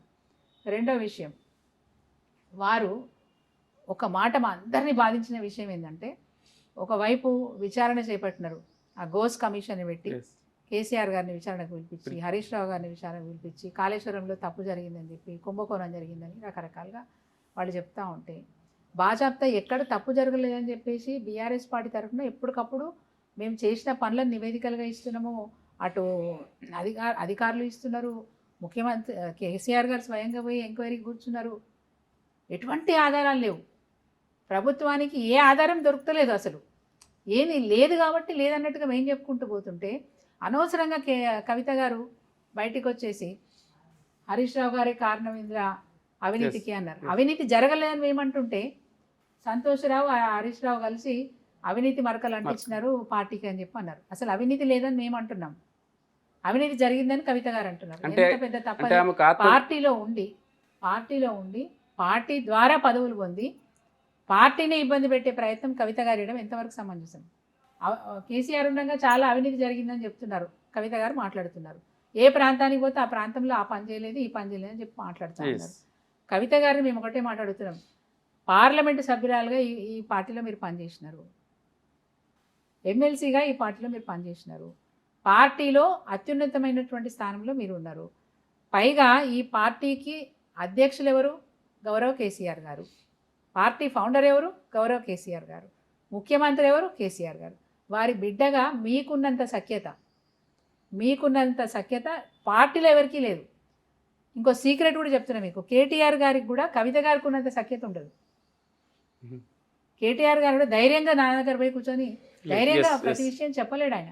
కవితకి ఆ ధైర్యం ఉంది. కవిత చాలా చనువుగా దగ్గర కూర్చొని అంత సఖ్యత నీకున్నప్పుడు తెలంగాణ రాష్ట్రంలో ఎక్కడెక్కడ ఏ లోపం జరిగింది, ఏది చేయాల్సిన అవసరం ఉంది, ఏం చేస్తే బాగుంటుందని నీకున్న ఆలోచన తండ్రి గారితో ఎందుకు పంచుకోలేదు? అంటే చుట్టూ దయ్యాలు చీరాయి నన్ను దగ్గర రానేగట్టు చేశారు. ఎన్ని దయ్యాలున్నా తండ్రి దగ్గర దయ్యంతో నీకేం పని? ఇవాళ నీకు దయ్యాలని ఈ రోజు మాట్లాడుతున్నారు కదా, మరి ఆ రోజు తండ్రి గారితో ఎందుకు చెప్పలేదు? నాన్న నీ దగ్గర ఉన్న వాళ్ళు ఈ తప్పు చేస్తున్నారు, నాన్న నీ దగ్గర ఉన్న వాళ్ళు ఈ తప్పు చేస్తున్నారు, దానివల్ల పార్టీకి మరకంటుతుంది, దానివల్ల మీకు మచ్చొస్తుంది, ఎందుకు చెప్పలేదు? నిజంగా తండ్రి మీద ప్రేమ ఉంటే, నిజంగా నీకు పార్టీ పట్ల ప్రేమ ఉంటే, నిజంగా తెలంగాణ శ్రేయస్సు కోరుకునే మనిషివైతే, తెలంగాణ రాష్ట్రం యొక్క ప్రగతి కోరుకునే మనిషివైతే ఆ రోజు ఎందుకు చెప్పలేదు కవిత గారు అని నేను అడుగుతా ఉన్నాను. ఎందుకు చెప్పలే ఆ రోజు? ఈరోజు మీకు అవకాశాలు రావని మీ స్వార్థం కోసం బయటికి పోయినారు. ఈరోజు అంటే బీఆర్ఎస్ నేను అంటున్నాను, ఈరోజు ధైర్యంగా అంటున్నాను నేను, కేసీఆర్ గారి కూతురైనా సరే నేను అంటున్నాను, వారి పట్ల మాకు అమితమైన గౌరవం ఉండేది. తెలంగాణ జాగృతి పేరిట తెలంగాణ రాష్ట్ర వ్యాప్తంగా తిరిగి తెలంగాణ మహిళల్ని ఐక్యతగా ఉండే ప్రయత్నం చేసిండ్రు కవిత గారు. వారికి నేను హ్యాట్సాప్ చెప్తాను, ఆ పనికి హ్యాట్సాప్ చెప్తాను. వారంటే మాకు అమితమైనటువంటి గౌరవం. ప్రతి పనిని ఎవ్వరెళ్ళి అక్క నాకు ఈ పని ఉందంటే ఆ అక్క పని చేసి పెట్టింది. వాస్తవం, నేను ఒప్పుకుంటా. అంతవరకు నేను ఒప్పుకుంటా. మంచికి మంచి అంటాం, చెడుకు చెడే అంటాం. కవిత గారు ఈరోజు బయటికి పోవడం వల్ల నాకు కూడా కొన్ని అనుమానాలు ఉన్నాయి. నాకు ఇంకా భవిష్యత్తు లేదని అనుమానం కవిత గారికి ఉన్నది. ఎందుకంటే ఆల్రెడీ వాళ్ళ కుటుంబంలో హరీష్ రావు గారికి మంత్రి పదవి ఉంది, కేటీఆర్ గారికి మంత్రి పదవి ఉంది, స్వయంగా తండ్రి ముఖ్యమంత్రి, సంతోష్ రావు గారికి రాజ్యసభ సభ్యత్వం ఇచ్చినారు. ఇక భవిష్యత్తులో తను మంత్రి అయ్యే అవకాశం లేదు. 2 సార్లు పార్లమెంటు అవకాశం ఇచ్చినారు సారు, ఓసారి గెలిచిరు, ఓసారి ఓడిపోయినారు. 2 సార్లు ఎమ్మెల్సీ ఇచ్చినారు సారు, తనకంటే సీనియర్ లిస్ట్ పెట్టి ఇచ్చినారు. మంత్రి కాదు, గత ఇంటర్వ్యూలలో ఏం చెప్పింది, ముఖ్యమంత్రి అవుతాను చెప్తున్నారు కదా. కానీ ముఖ్యమంత్రి అయితే మేము స్వాగతిస్తామండి. ఎందుకంటే ప్రజాస్వామ్యంలో ఎవరైనా కావచ్చు. రేవంత్ రెడ్డి అవుతాడని ఎవరైనా అనుకున్నారా? ఓటుకు నోటు దొంగ అవుతాడని ఎవరైనా అనుకున్నారా? రియల్ ఎస్టేట్ వ్యాపారి, భూ కబ్జాలు పెట్టి భూదందాలు చేసి అనేక అక్రమాలు చేసినోడు, అనేక కేసులు ఉన్నాడు, ఆయన మీద రౌడీ షీట్ కేసు కూడా ఉన్నది. ఆయన ముఖ్యమంత్రి అయినా అనుకున్నారా? రేపు కవిత గారు కూడా కావచ్చు, చెప్పలేము, ఎవరైనా కావచ్చు. ముఖ్యమంత్రి అన్పడు కూడా అయినరు. అంటే టార్గెట్ బీఆర్ఎస్ ఎందుకు కవిత?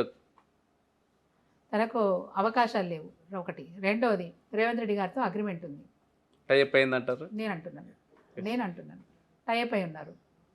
వాళ్ళ కంపెనీలు ఉన్నాయి. వాళ్ళ కంపెనీలో వాళ్ళు ముందుకు పోవాలనుకుంటే వాళ్ళ భర్త గారిది కూడా కన్స్ట్రక్షన్ బిజినెస్. ఎక్కడైనా బిల్లులు పెండింగ్ ఉంటే బిల్లులు రావాలన్నా, రేపు ఆర్థికంగా బలపడాలన్నా, పనులు చేయించుకోవాలంటే ప్రభుత్వంలో ఉన్న ముఖ్యమంత్రి అవసరం కాబట్టి ఒక అండర్స్టాండింగ్తో వాళ్ళతో వెళ్తున్నారు. కాబట్టి బీఆర్ఎస్ పార్టీని ఈరోజు డిగ్రేడ్ చేయడానికి ప్రయత్నం చేస్తుంది. అంటే భవిష్యత్తులో కాంగ్రెస్ తో కవిత పనిచేస్తూ 100% డౌట్ ఏముంది అందులో? అంటే మెర్జ్ చేస్తుంది 100%.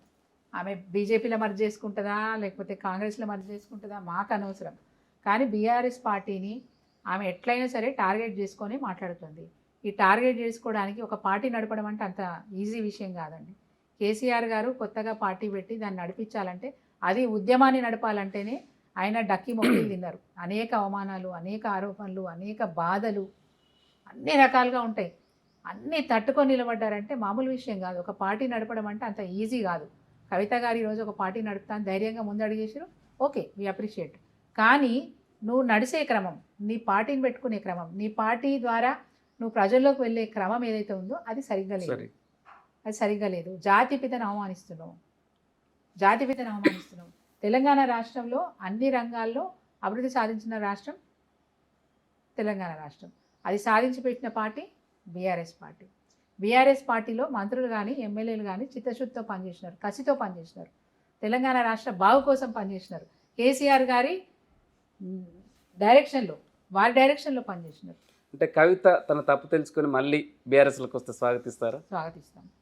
కన్నబిడ్డ తప్పు చేసిన అని వచ్చి కాళ్ళ మీద పడితే క్షమించరా? కన్నబిడ్డ వచ్చి తప్పు చేసిన నాన్న అని కాళ్ళ మీద పడితే క్షమించరా? అంటే కవిత తెలుసుకుంటుంది అని అనుకుంటున్నారు? ఈ ప్రస్తుత పరిస్థితిలో ఆ నమ్మకం అయితే లేదు. ప్రస్తుత పరిస్థితిలో ఆ నమ్మకం లేదు. తను బయటికి పోయింది అంటే ఒకప్పుడు తెలంగాణ రాష్ట్రం కోసం కొట్లాడిన వీరవనిత, తెలంగాణ రాష్ట్రం కోసం ఏ ఉద్యమ సందర్భంలో ఉన్నా కానీ గట్టిగా కొట్లాడిన వీరవంత కవిత. మేము మెచ్చుకుంటాం ఆ విషయంలో. అనేక మందికి స్ఫూర్తినిచ్చిన నాయకురాలు కవిత. పార్లమెంట్లో కూడా తెలంగాణ కోసం గలం విప్పి కొట్లాడిన నాయకురాలు కవిత. సో అట్లాంటి కవిత ఈరోజు మమ్మల్ని విడిచిపెట్టుకోవడం మాకు బాధాకరం. బాధాకరం కంటే కూడా ఇంకా ఎక్కువ బాధ ఏంటంటే బీఆర్ఎస్ పార్టీని తప్పుపట్టడం, బీఆర్ఎస్ పార్టీని ఈరోజు అంటే వేరే వాళ్ళకి డౌన్ చేయడానికి, డిగ్రేడ్ చేయడానికి చేస్తున్న ప్రయత్నం. వేరే వాళ్ళ వలలో చిక్కుకొని తను రేపు ఎక్కడ ఆగమవుతుందో అని మాకు భయం కూడా ఉంది. మేడం, హైడ్రాతో రాష్ట్ర ప్రజలకు కానీ రాష్ట్రానికి కానీ మేలు జరిగిందంటారా? ఇప్పుడు ప్రస్తుతం ఇదే ఇష్యూ నడుస్తుంది. మూసీ బ్యూటిఫికేషన్ పేరుతోటి పేదల ఇండ్లు పోతున్నాయని పేదలు రోడ్డు మీదకి వచ్చి తమ ఆవేదన, ఆందోళన వ్యక్తం చేస్తున్నారు. అంటే హైడ్రా, మూసీ బ్యూటిఫికేషన్ ఎలా ఉందంటారు? ఇందులో రెండు విషయాలండి. ఓకే, అందరూ కలిపి చూస్తున్నారు దీన్ని. ఎస్, మూసీ బ్యూటిఫికేషన్ వేరు, హైడ్రా వేరు. Hydraa concept is very good concept, నేను ఒప్పుకుంటాను. కాకపోతే వీళ్ళు కొత్తగా దానికి పేరు హైడ్రా అని పెట్టారు. ఇది ఆల్రెడీ కేటీఆర్ గారు పట్టణ శాఖ మంత్రిగా ఉన్నప్పుడు వారు చేసిన పనులే వీరు చేస్తున్నారు. కాకపోతే ఏంటంటే హైడ్రా యొక్క పని ఏంటిది? గవర్నమెంట్కి సంబంధించిన కుంటలు కానీ చెరువులు కానీ కాపాడే ప్రయత్నం చేస్తున్నారు. అది మంచి కాన్సెప్ట్, మేము ఒప్పుకుంటాం. ఎందుకంటే ఈ ప్రజారణ్యంలో చెరువులు కబ్జా గురైనాయి, కుంటలు కబ్జా గురైనాయి, పెద్ద పెద్ద బంగ్లాలు వచ్చేసినాయి. దానివల్ల వర్షాలు వచ్చినప్పుడు చాలా ఇబ్బందులు ఎదురవుతున్నాయి. ముఖ్యంగా భూగర్భ జలాలు అడుగంటిపోయినాయి ఒక విషయం. రెండోది మురికి కాలువలు అనేటివి అన్నీ తీసుకొచ్చి మూసీలో కలపడం అనేది ముఖ్యమైన కాన్సెప్ట్.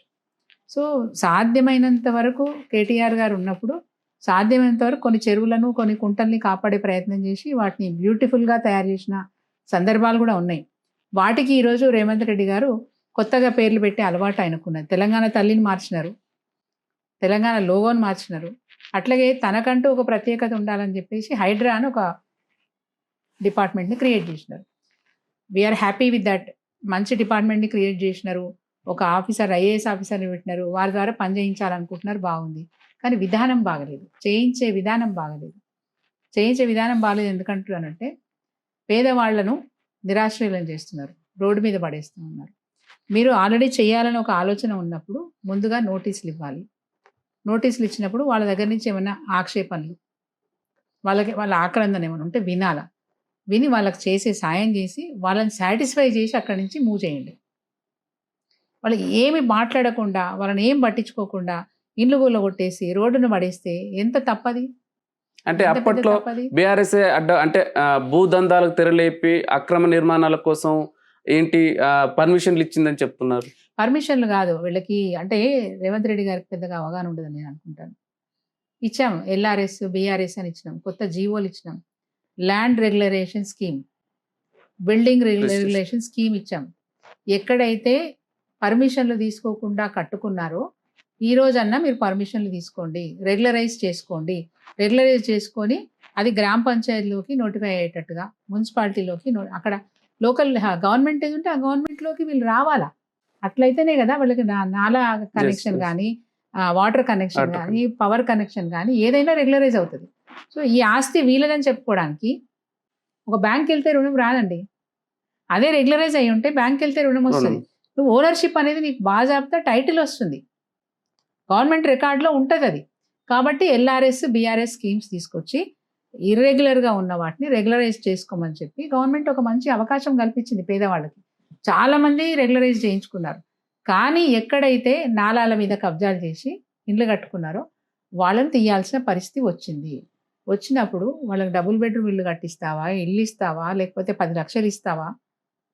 గవర్నమెంట్ జాగా చూపించు, గవర్నమెంట్ జాగాలో పలానా దగ్గర కట్టుకోండి అని చెప్పేసి వాళ్ళ ప్లాట్ ఇచ్చి కట్టుకోమంటే వాళ్ళు పోయి కట్టుకుంటారు, హ్యాపీగా పోయి కట్టుకుంటారు. కానీ ఏమి మాట్లాడకుండా, నోటీసులు ఇవ్వకుండా ఏకాఏకి బుల్డోజర్లు పెట్టి కూల్చేయడం, ఇది ఎక్కడి పద్ధతి? అది మాకు నచ్చలేదు. విధానం అనేది బాగలేదు. కాన్సెప్ట్ బాగుంది, చేయాలనుకునే ఆలోచన బాగుంది, ఇక్కడున్న వాటర్ బాడీస్ని కాపాడాలని అయితే ఆలోచన గవర్నమెంట్ చేసిందో ఆలోచన బాగుంది, అమలు చేసే విధానం బాగలేదు. దాన్ని మేము వ్యతిరేకిస్తున్నాం. ఆ బాధితులకు మేము సపోర్ట్ ఇస్తా ఉన్నాం. ఎందుకంటే బాధితులను సాటిస్ఫై చేయండి. మేము కూడా ఇరిగేషన్ ప్రాజెక్టులు కట్టినాం. ఇరిగేషన్ ప్రాజెక్ట్ ఒకదానికి ఒకదానికి కనెక్ట్ కావాలంటే కాలువలు, పెద్ద పెద్ద కాలువలు తీసినాం, సొరంగ మార్గాలు కూడా చేసినాం, పెద్ద పెద్ద పనులు చేస్తున్నాం మేము. మరి అట్లాంటప్పుడు అక్కడ కూడా భూ నిర్వాసితులకు మేము న్యాయం చేయాల్సిందే కదా.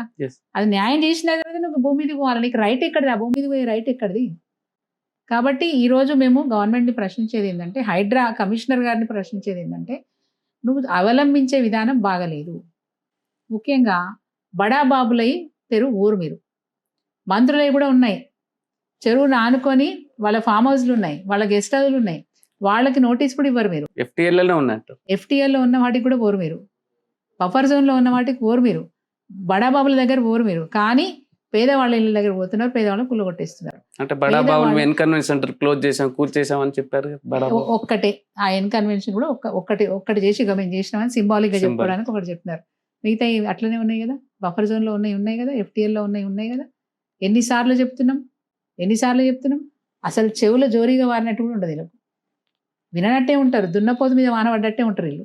కానీ పేదవాళ్ళ విషయానికి వస్తే మాత్రం నోటీసులు ఇవ్వకుండా కూలగొట్టేయడం అనేది అమానుషం, అన్యాయం. ప్రభుత్వం అనేది పేద ప్రజలకి మేలు చేసే రకంగా ఉండాలి తప్ప రోడ్డు మీద వేసేటట్టు ఉండొద్దు. అది అన్యాయం చేస్తున్నారనే మాట మేము చెప్తా ఉన్నాం. సో బఫర్ జోన్లో ఉన్న వాళ్ళని నోటీసులు ఇవ్వండి. వాళ్ళు ఎక్కడ పోయి బతకాలా?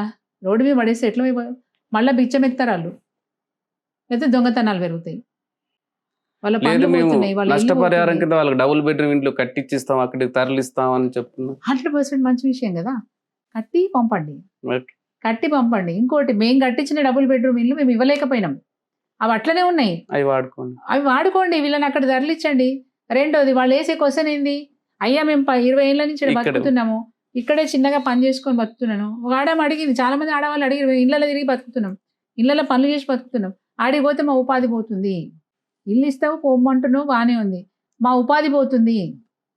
ఆల్టర్నేట్ ఏం చేస్తావు? వాళ్ళు 10 లక్షలు ఇస్తా వ్యాపారం పెట్టుకో, 5 లక్షలు ఇస్తే వ్యాపారం పెట్టుకో, 2 లక్షలు ఇస్తే వ్యాపారం పెట్టుకో అని చెప్పకపోయినావు? ఏదైనా పని కల్పించకపోయినావు? వాళ్ళని సాటిస్ఫై చేసి ఇక్కడి నుంచి పంపించండి.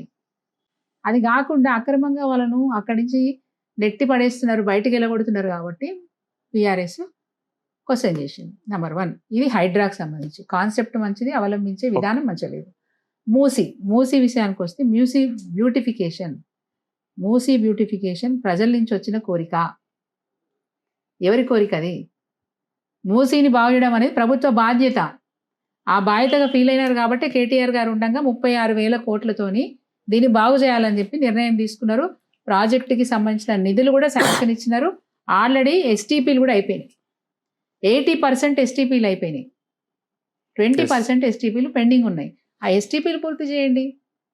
నెంబర్ 1, వాటిని పూర్తి చేసేస్తే ఎక్కడికక్కడ సివరేజ్ ట్రీట్మెంట్ ప్లాంట్స్ పనిచేస్తూ ఉంటే మూసీ ప్రక్షాళన జరుగుతుంది కదా, జరుగుతుంది. రెండోది ఏంటంటే, మూసీలోకి వచ్చే నాళాలు ఏవైతే ఉన్నాయో, మురికి నాళాలు, కాలుష్యానికి సంబంధించిన నాళాలు ఏవైతే ఉన్నాయో, ఆ నాళాలు ఇక్కడికి వచ్చేటప్పుడు వాటిని ఎక్కడెక్కడ అరికట్టాలనో వాటిని అరికట్టండి. రసాయనాలు వచ్చే కొన్ని కార్ఖానాల నుంచి రసాయనాలు వస్తున్నాయి, ఆ రసాయనాలు రాకుండా అక్కడ ETPలు పెట్టుకోమని స్ట్రిక్ట్గా అక్కడ ఇన్స్ట్రక్షన్స్ ఇవ్వండి. ఫ్యాక్టరీని బంద్ చేపిస్తాను బెదిరించండి, నోటీసులు ఇచ్చేసి ETP పెట్టుకొని ETP ద్వారా రసాయనాలు ఇళ్ళకి రావద్దని చెప్పి గట్టిగా వాళ్ళకి వార్నింగ్ ఇస్తే కంట్రోల్ అవుతుంది కదా. అది లేదు, ఆ మ్యాపింగ్ లేదు, ఆలోచన లేదు, ప్రణాళిక లేదు, ప్రాపర్ DPR లేదు, ఇల్లు గుల్లగొట్టు మొదలు. అంటే ఇప్పుడు అదే విధంగా ఇప్పుడు గాంధీ విగ్రహ ప్రతిష్టాపన ఎలా చూస్తున్నారు? దానికి కూడా గాంధీ గారి విగ్రహం పెట్టడం ఎవరు వ్యతిరేకించరు. నెంబర్ 1, 5,000 కోట్లతో. నెంబర్ 2, పథకాలు ఇవ్వడానికి డబ్బులు లేవు, నేను అప్పు చేస్తున్నా, ఉద్యోగస్తులకు PRC ఇవ్వడానికి నన్ను కోసుకొని తింటారా, నా దగ్గర డబ్బులు లేవు, నన్ను ఏం చేయమంటారు, కోసుకుంటారా, కోసుకోండి అని ఆయన డైలాగులు చెప్తారు. నీ దగ్గర డబ్బులే లేవు కదా, అప్పు చేస్తున్నావు కదా, అప్పు చేసి 5,000 కోట్లతోని ఈరోజు గాంధీ విగ్రహం పెట్టాలనే ఆలోచన ఎందుకు? పెట్టండి, గాంధీ విగ్రహం పెట్టండి, ఎవ్వరం వద్దంటలేము. కానీ ఇండ్లు తీసేసి ప్రజల్ని నిరాశ్రయులను చేసి నా విగ్రహం పెట్టమని గాంధీ మహాత్ముడు కోరుకున్నాడా? గాంధీ మహాత్ముడు నిరాడంబర వ్యక్తి అండి. ఆయన ఒక గోష పెట్టుకొని తిరిగేటోడు, చొక్కా కూడా వేసుకుంటాడు కాదు. గాంధీ గారి గురించి మనందరికీ తెలుసు, చొక్కా కూడా వేసుకుంటాడు కాదు, జస్ట్ ఒక ధోతి కట్టుకొని తిరిగేటోడు. అట్లాంటి వ్యక్తి, అంత నిరాడంబరంగా ఉన్న వ్యక్తికి ఈరోజు 5,000 కోట్లు ఖర్చు పెట్టి విగ్రహం పెడతా అని చెప్పడం ఎంతవరకు సమంజసం? పోనీ పెడుతున్నావు, ఎవరి కోసం పెడుతున్నావు? ప్రజల్ని రోడ్ల మీద పడేసి కాంట్రాక్టర్కి వర్కులు ఇచ్చి ఆ కాంట్రాక్టర్ దగ్గర ఎంత వీలైతే అంత కమిషన్ గుంజుకోవడానికి. ఎవరికి ఉపయోగం అని అడుగుతున్నాం. ఎవరికి ఉపయోగం? రేవంత్ రెడ్డి గారికి తప్ప, ఆయన బంధువులకు తప్ప, ఆయన స్నేహితులకు తప్ప ఎవ్వరికీ ఉపయోగం లేదు. గాంధీ గారిని మేము గౌరవిస్తాం, అందుకే అంబేద్కర్ గారిని కూడా గౌరవించి ఆయన దయ వల్లనే, ఆయన రచించిన రాజ్యాంగం వల్లనే తెలంగాణ రాష్ట్రాన్ని తెచ్చుకోగలిగినాం, బాగు చేసుకోగలిగినామని ఆయన మర్చిపోకుండా 125 అడుగుల విగ్రహాన్ని పెడితే ఒక్కనాడు పోయి వారి దగ్గరికి పోయి జయంతి నాడు పోరు, వర్ధంతి నాడు పోరు, ఎవరు పోకుండా కంచె పెట్టిర్రు, చుట్టూ కంచేసిరు, ఎవరు పోకుండా, దాని దగ్గర పోకుండా. ఎంత అన్యాయం అండి ఇది! అంబేద్కర్ గారి మీద గౌరవం లేదు, ఇవాళ గాంధీ గారి మీద గౌరవం పుట్టుకొచ్చి 5,000 కోట్లు పెడతా అంటున్నారు, ప్రజల్ని రోడ్డు మీద పడేసి నిరాశ్రయులను చేసి చేస్తా అంటున్నారు. ఎంతవరకు సమంజసం ఇది? ప్రాజెక్టులు మేము కూడా కట్టాం, కేసీఆర్ గారు కూడా కట్టిరు ప్రాజెక్టులు. కానీ ఎవరి దగ్గర వివాదం లేకుండా, ఎవరి దగ్గర కంప్లైంట్ లేకుండా వాళ్ళని సాటిస్ఫై చేసి పక్కకు పంపించినారు. మేడం, మీ పార్టీ విషయానికి వస్తే 10 ఏళ్ళుగా మీరు ఎమ్మెల్యేగా అందులో ఉన్నారు. అంటే సంతృప్తినిచ్చిందా? మంత్రి పదవి దక్కలేదని ఆయన అసంతృప్తి ఉందా? అట్మోస్ట్ సంతృప్తితో పనిచేసినాను. నాకు Yes. విప్ అనే పదవి ఇచ్చినారు, నేను ఊహించలేదు. ముఖ్యమంత్రి గారు నాకు, కేసీఆర్ గారు నాకు విప్ పదవి ఇచ్చినారు, నాకు గౌరవం ఇచ్చినారు. బీఏసీ అడ్వైజరీ కమిటీ మెంబర్గా ఇచ్చినారు. ఆ తర్వాత స్టాండప్ ఇండియా అని ఒక సెంట్రల్ గవర్నమెంట్ స్కీమ్ ఉండే, అది రాష్ట్రానికి సంబంధించిన కమిటీలో నాకు మెంబర్గా అవకాశం ఇచ్చినారు. సో అనేక పదవులు ఇచ్చినారు, హోదాలు ఇచ్చినారు, గౌరవం ఇచ్చినారు. ముఖ్యంగా నాకు అట్మోస్ట్ సాటిస్ఫాక్షన్ ఏంటంటే, నా నియోజకవర్గంలో ఎంత చేయాలనుకున్నానో అంతకు మించి నాకు సాయం చేసినారు కేసీఆర్ గారు. అంటే మీ నియోజకవర్గంలో చూస్తే ఇప్పుడు కొన్ని పనులు పెండింగ్లో ఉన్నాయి. బస్వాపూర్ రిజర్వాయర్ కానివ్వండి, బునాది కానివ్వండి. అంటే దీని మీద కంటిన్యూ చేయడానికి పోరాటం చేస్తున్నారు. వీళ్ళతో అయితే కాదండి, మేము పోరాటం చేసినా ఏం చేసినా కాంగ్రెస్ పార్టీతో పని అయితే కాదు. ఎందుకంటే వాళ్ళు ముందుగానే మనం నోరు తెరిచి ఏం అడగక ముందే డబ్బులు లేవు, లంక బిందెలు లేవు, ఖజానా ఖాళీ ఉంది, అప్పులు చేస్తున్నాము, వీళ్ళు చేసిపోయిన అప్పులు కట్టలేకపోతున్నాము, వడ్డీలకే సరిపోతున్నాయి అని చెప్పి అబద్ధాలు చెప్తా ఉన్నారు. వాళ్ళు ఎన్ని అబద్ధాలు చెప్పినా ఒక్కటే క్వశ్చన్ చేస్తాను, ఈరోజు రేవంత్ రెడ్డి గారు కాకుండా మళ్ళీ కేసీఆర్ గారే ముఖ్యమంత్రి అయి ఉంటే ఈ పనులు పూర్తయ్యేవి కదా. మరి ఇవే అప్పులతోని వారు నడిపించేవారు కదా. అప్పులు చేసింది ఎందుకు చేసినామో ఎప్పుడు చెప్పారు. మేము అప్పులు ఎందుకు చేసినాము? పర్మనెంట్ స్ట్రక్చర్స్ కట్టి శాశ్వత పరిష్కారాలు ఈ రాష్ట్రానికి, రాష్ట్ర ప్రజలకు అందించాలనే విషయం మీద మేము అప్పు చేసినాం, వాస్తవం. కాళేశ్వరం గురించి అప్పు చేసినాం, వాస్తవం. పాలమూరు రంగారెడ్డి ప్రాజెక్టు కోసం అప్పు చేసినాం, వాస్తవం.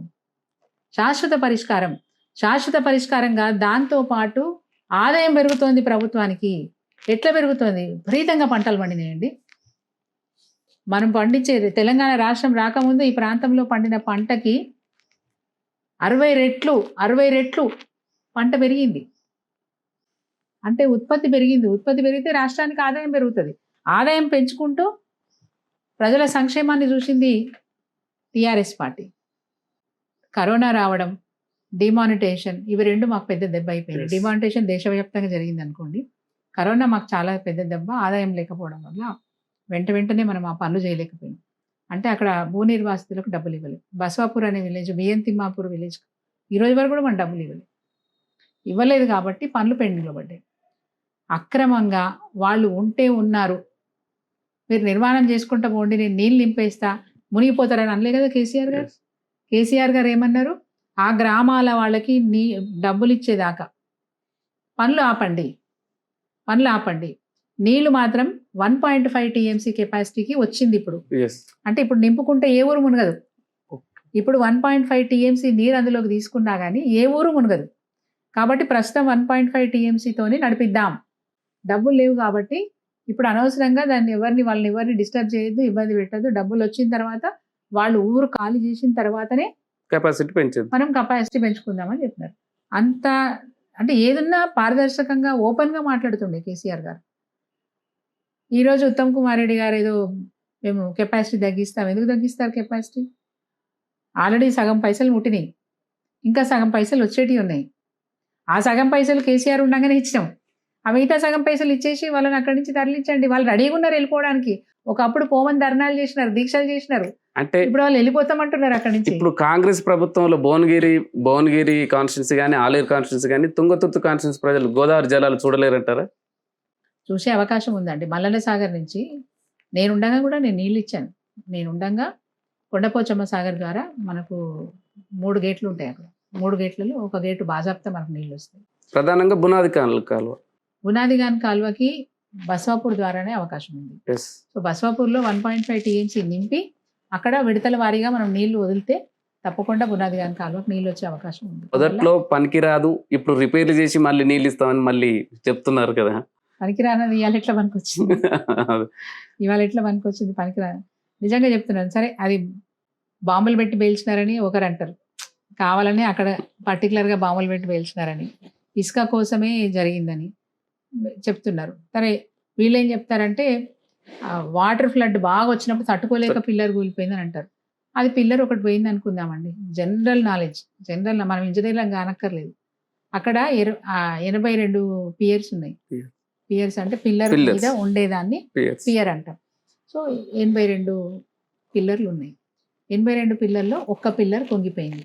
19వ పిల్లర్, 20వ పిల్లర్ పొంగిపోయింది. 20వ పిల్లర్కు అటు 19 ఇటు 21 కూడా కొంత ఎఫెక్ట్ అయినాయి. ఆ పియర్స్ ఇట్లా అయిపోయినాయి. ఇట్లా ఉండాల్సినవి ఇట్లా అయినాయి. కరెక్టే. ఇది ఇక్కడ వరకు వదిలిపెట్టేయండి. నీళ్ళు బాగా వచ్చినాయి కదా. వచ్చినప్పుడు 25వ పిల్లర్ వరకు వదిలిపెట్టేయండి. 25 నుంచి 82 వరకు ఉంది కదా, అవకాశం ఉంది కదా, నీళ్లు కిందికి తీసుకునే అవకాశం ఉంది కదా. నీళ్ళు ఎందుకు వదిలిపెట్టట్లే మీరు? ఇది పనికి రాలేదు. కేసీఆర్ తప్పు చేసిండు, కేసీఆర్ బాగా చేయలేదు, ఇదే కదా మీ ఆరోపణ. మీకు శ్రద్ధ ఉంటే, ప్రజల మీద మీకు శ్రద్ధ ఉంటే, రైతుల మీద మీకు శ్రద్ధ ఉంటే, నీళ్ళు తెచ్చుకోవాలని సోయి మీకుంటే 25 పిల్లర్లు వదిలిపెట్టి 26వ పిల్లల నుంచి నీళ్ళు ఎందుకు తీసుకోవాలి అడుగుతున్నాం మేము. కిందికి నీళ్ళు డ్రా చేసుకోవచ్చు కదా. నీళ్ళు కిందికి డ్రా చేసుకొని పంపుల ద్వారా పంపు చేసి అన్నారం, సుందిల్లా పంపు చేయండి. పంపు చేసి నీళ్ళని మల్లన్న సాగర్ దాకా తీసుకొచ్చుంటే SRSP phase 2 సూర్యాపేటకు నీళ్ళు పోయే అవకాశం ఉంది కదా. తుంగతుర్తికి నీళ్ళు పోయే అవకాశం ఉంది కదా. కేసీఆర్ గారు ఉన్నప్పుడు ఇచ్చినారు కదా, మీరెందుకు ఇవ్వలేకపోతున్నారు? స్కోప్ ఉన్నా, అవకాశం ఉన్నా ఇవ్వాలనే సోయి ఈ ప్రభుత్వానికి లేదు. శ్రద్ధ లేదు, పట్టింపు లేదు. ఎక్కడ కాంట్రాక్ట్ వర్క్స్ ఇద్దామా, ఎక్కడ కాంట్రాక్టర్కు నిధులు మంజూరు చేద్దామా, అందులో ఎంత కమిషన్ కొడదామా, ఉద్యోగస్తులకు జీతాలు ఇచ్చే విషయంలో సోయి లేదు, డిఏలు ఇచ్చే విషయంలో సోయి లేదు, రైతులకు రైతు బంధు ఇచ్చే విషయంలో సోయి లేదు, రెగ్యులర్గా నడుస్తున్న పనులను రెగ్యులర్గా మెయింటైన్ చేసే సోయి లేదు. ఈరోజు ఎందుకు పనికొచ్చింది మేడిగడ్డ? ఎన్ని ఆరోపణలు చేసినారు, ఎన్ని నిందల పాలు చేసినారు, ఎంక్వైరీలు చేయించినారు. స్వయంగా ముఖ్యమంత్రి కేసీఆర్ గారు ముఖ్యమంత్రిగా పనిచేసి కలలు కన్న తెలంగాణ రాష్ట్రాన్ని సాకారం చేసుకున్న మనిషిని ఈరోజు మీరు కమిషన్ వేసి కమిషన్ ముందర కూర్చోబెట్టి ఎంక్వైరీ చేపిస్తారా? ఇంతకంటే అవమానం ఏమైనా ఉంటుందా? మహాత్మా గాంధీని ఒక మాట అంటే ఎంత తప్పు అవుతుందో, ఇవాళ జాతిపిత, తెలంగాణ జాతిపిత కేసీఆర్ గారిని ఒక మాట అన్నా అంతే తప్పు అవుతుంది. ప్రాణాన్ని పనంగా పెట్టి తెచ్చిండు తెలంగాణ కేసీఆర్. అందరినీ కలుపుకొని, అందరిలో చైతన్యాన్ని నింపి తెలంగాణ రాష్ట్రాన్ని ఒకటి చేసి తెచ్చిండు. అట్లాంటి నాయకుని మీద ఇష్టం వచ్చినట్టు నిందలు, ఇష్టమున్న భాష. ఏం భాష? ముఖ్యమంత్రిగా అదేనా భాష ఆయన మాట్లాడేది? హైడ్రా అని, మూసి అని, మహబూబ్నగర్లో లొల్లే, ఖమ్మంలో లొల్లే, ఎక్కడ చూసినా గొడవలే. అసలు ఏ ప్రాజెక్ట్ అయినా నిర్మాణంలో ఉందా? పనులు మొదలు పెట్టినారా? కూలగొట్టుడు ఆగం పట్టించుది తప్ప ఏ ఒక్కటి కూడా నిర్మాణంలో ఉన్నదా అని అడుగుతున్నాం. ఫ్యూచర్ సిటీ అంటారండి, మీరు అడగకపోయినా చెప్తున్నా. ఎవరికి ఫ్యూచర్ సిటీ? ఎవరికి ఫ్యూచర్ సిటీ? ఫ్యూచర్ సిటీకి ఈ రోజు వరకు డిపిఆర్ తయారు కాలే. డిపిఆర్ తయారు కాని ఫ్యూచర్ సిటీకి రోడ్ల కోసం భూసేకరణ చేస్తున్నారు. 6 లేన్ల రోడ్ వేస్తారట, రేడియల్ రోడ్స్ వేస్తారట. ఒక ప్రణాళిక లేని పని, కేవలం కాంట్రాక్టర్లకు పనులు అప్పచెప్పి కమిషన్ను దండుకోవడానికి, రియల్ ఎస్టేట్ పనులు చేసుకోవడానికి, వాళ్ళ బంధువులకు పనులు కల్పించడానికి, కాంట్రాక్ట్ పనులు ఇటు రియల్ ఎస్టేట్ పనులు కల్పించడానికి, భూదందాలు చేయడానికి మాత్రమే ఒక రియల్ ఎస్టేట్ వ్యాపారిగా ఈ రేవంత్ రెడ్డి గారు పనిచేస్తూ ఉన్నారు. 100% ఒక రియల్ ఎస్టేట్ వ్యాపారిగా పనిచేస్తున్నారు తప్ప తెలంగాణ ప్రగతి కోసం ఇప్పటివరకు ఆయన చేసిందేమీ లేదు. తెలంగాణ రాష్ట్ర ప్రజల ప్రయోజనాల కోసం చేసిందేమీ లేదు. ఒకటే మాట చెప్తా, తెలంగాణ ప్రగతి, ప్రజల పాలన ప్రజాపాలన, ప్రజల్ని పీడించే పాలన. సింపుల్గా చెప్పాలంటే ప్రజాపాలన కాదు ఇది, ప్రజల్ని పీడించే పాలన. చెప్పారు కదా కేసీఆర్ గారు ప్రగతి భవన్ కడితే ఆయన రాజ్మహల్లో ఉన్నాడు, ఆయనకు 125 బెడ్రూమ్లు కట్టుకుండా అన్నాడు కదా. మరి ఇవాళ బట్టి విక్రమార్క గారు అక్కడే ఉంటున్నారు. ఎన్ని పడకలు ఎన్ని పడక గదులు ఉన్నాయో చెప్పాలి ఇప్పుడు ఆయన. మరి అలంత విలాసవంతమైన భవనంలో ఈరోజు వారెందుకు పోయి ఉంటున్నారు? సరే, ఆయన కేసీఆర్ గారు చేసింది తప్పే. ఇవాళ నీ ఇంటికి నువ్వు బాజాప్తా ఫండ్స్, గవర్నమెంట్ ఫండ్స్ పెట్టుకొని అభివృద్ధి చేసుకుంటున్నావు కదా. నీ సొంత ఇల్లు గవర్నమెంట్ ఇల్లు కాదు అది. ప్రగతి భవన్ అనేది ఎవరు ముఖ్యమంత్రి వచ్చినా ఉండడానికి నివాసం, ముఖ్యమంత్రి నివాసం అది. కేసీఆర్ ఉండొచ్చు, రేపు రేవంత్ రెడ్డి ఉండొచ్చు, రేపు ఇంకోరు ఉండొచ్చు. ఎవరు ముఖ్యమంత్రి అయినా ముఖ్యమంత్రి నివాసం అది. మినిస్టర్స్ క్వార్టర్స్, ఎమ్మెల్యే క్వార్టర్స్ లేవా? ఎవరు మంత్రి అయితే వాళ్ళు పోయి ఉంటున్నారు అందులో. పాత వాళ్ళు ఖాళీ చేస్తారు, కొత్త వాళ్ళు పోయి ఉంటారు అందులో. ఇది కూడా అంతే. దాన్ని తప్పుపట్టిన నువ్వు ఇలా నీ నివాసానికి ఎందుకు 100 కోట్లు పెట్టి బాగు చేయించుకుంటున్నావు? ఒక సీఎం, ఒక డిప్యూటీ సీఎం ప్రజల సొమ్మును మీరు స్వయప్రయోజనం కోసం వాడుకుంటుంటే తప్పు లేదు. కానీ భూమి కోసం పేదవాళ్ళని రోడ్డు మీద పడేస్తున్నారు. ఎంత తప్పిది? తెలంగాణ రాష్ట్రం ప్రజల పట్ల, తెలంగాణ ప్రజల పట్ల వాళ్ళ మేలు కోసం చిత్తశుద్ధితో చేసిన పని ఏదైనా ఉందా అని అడుగుతున్నాను.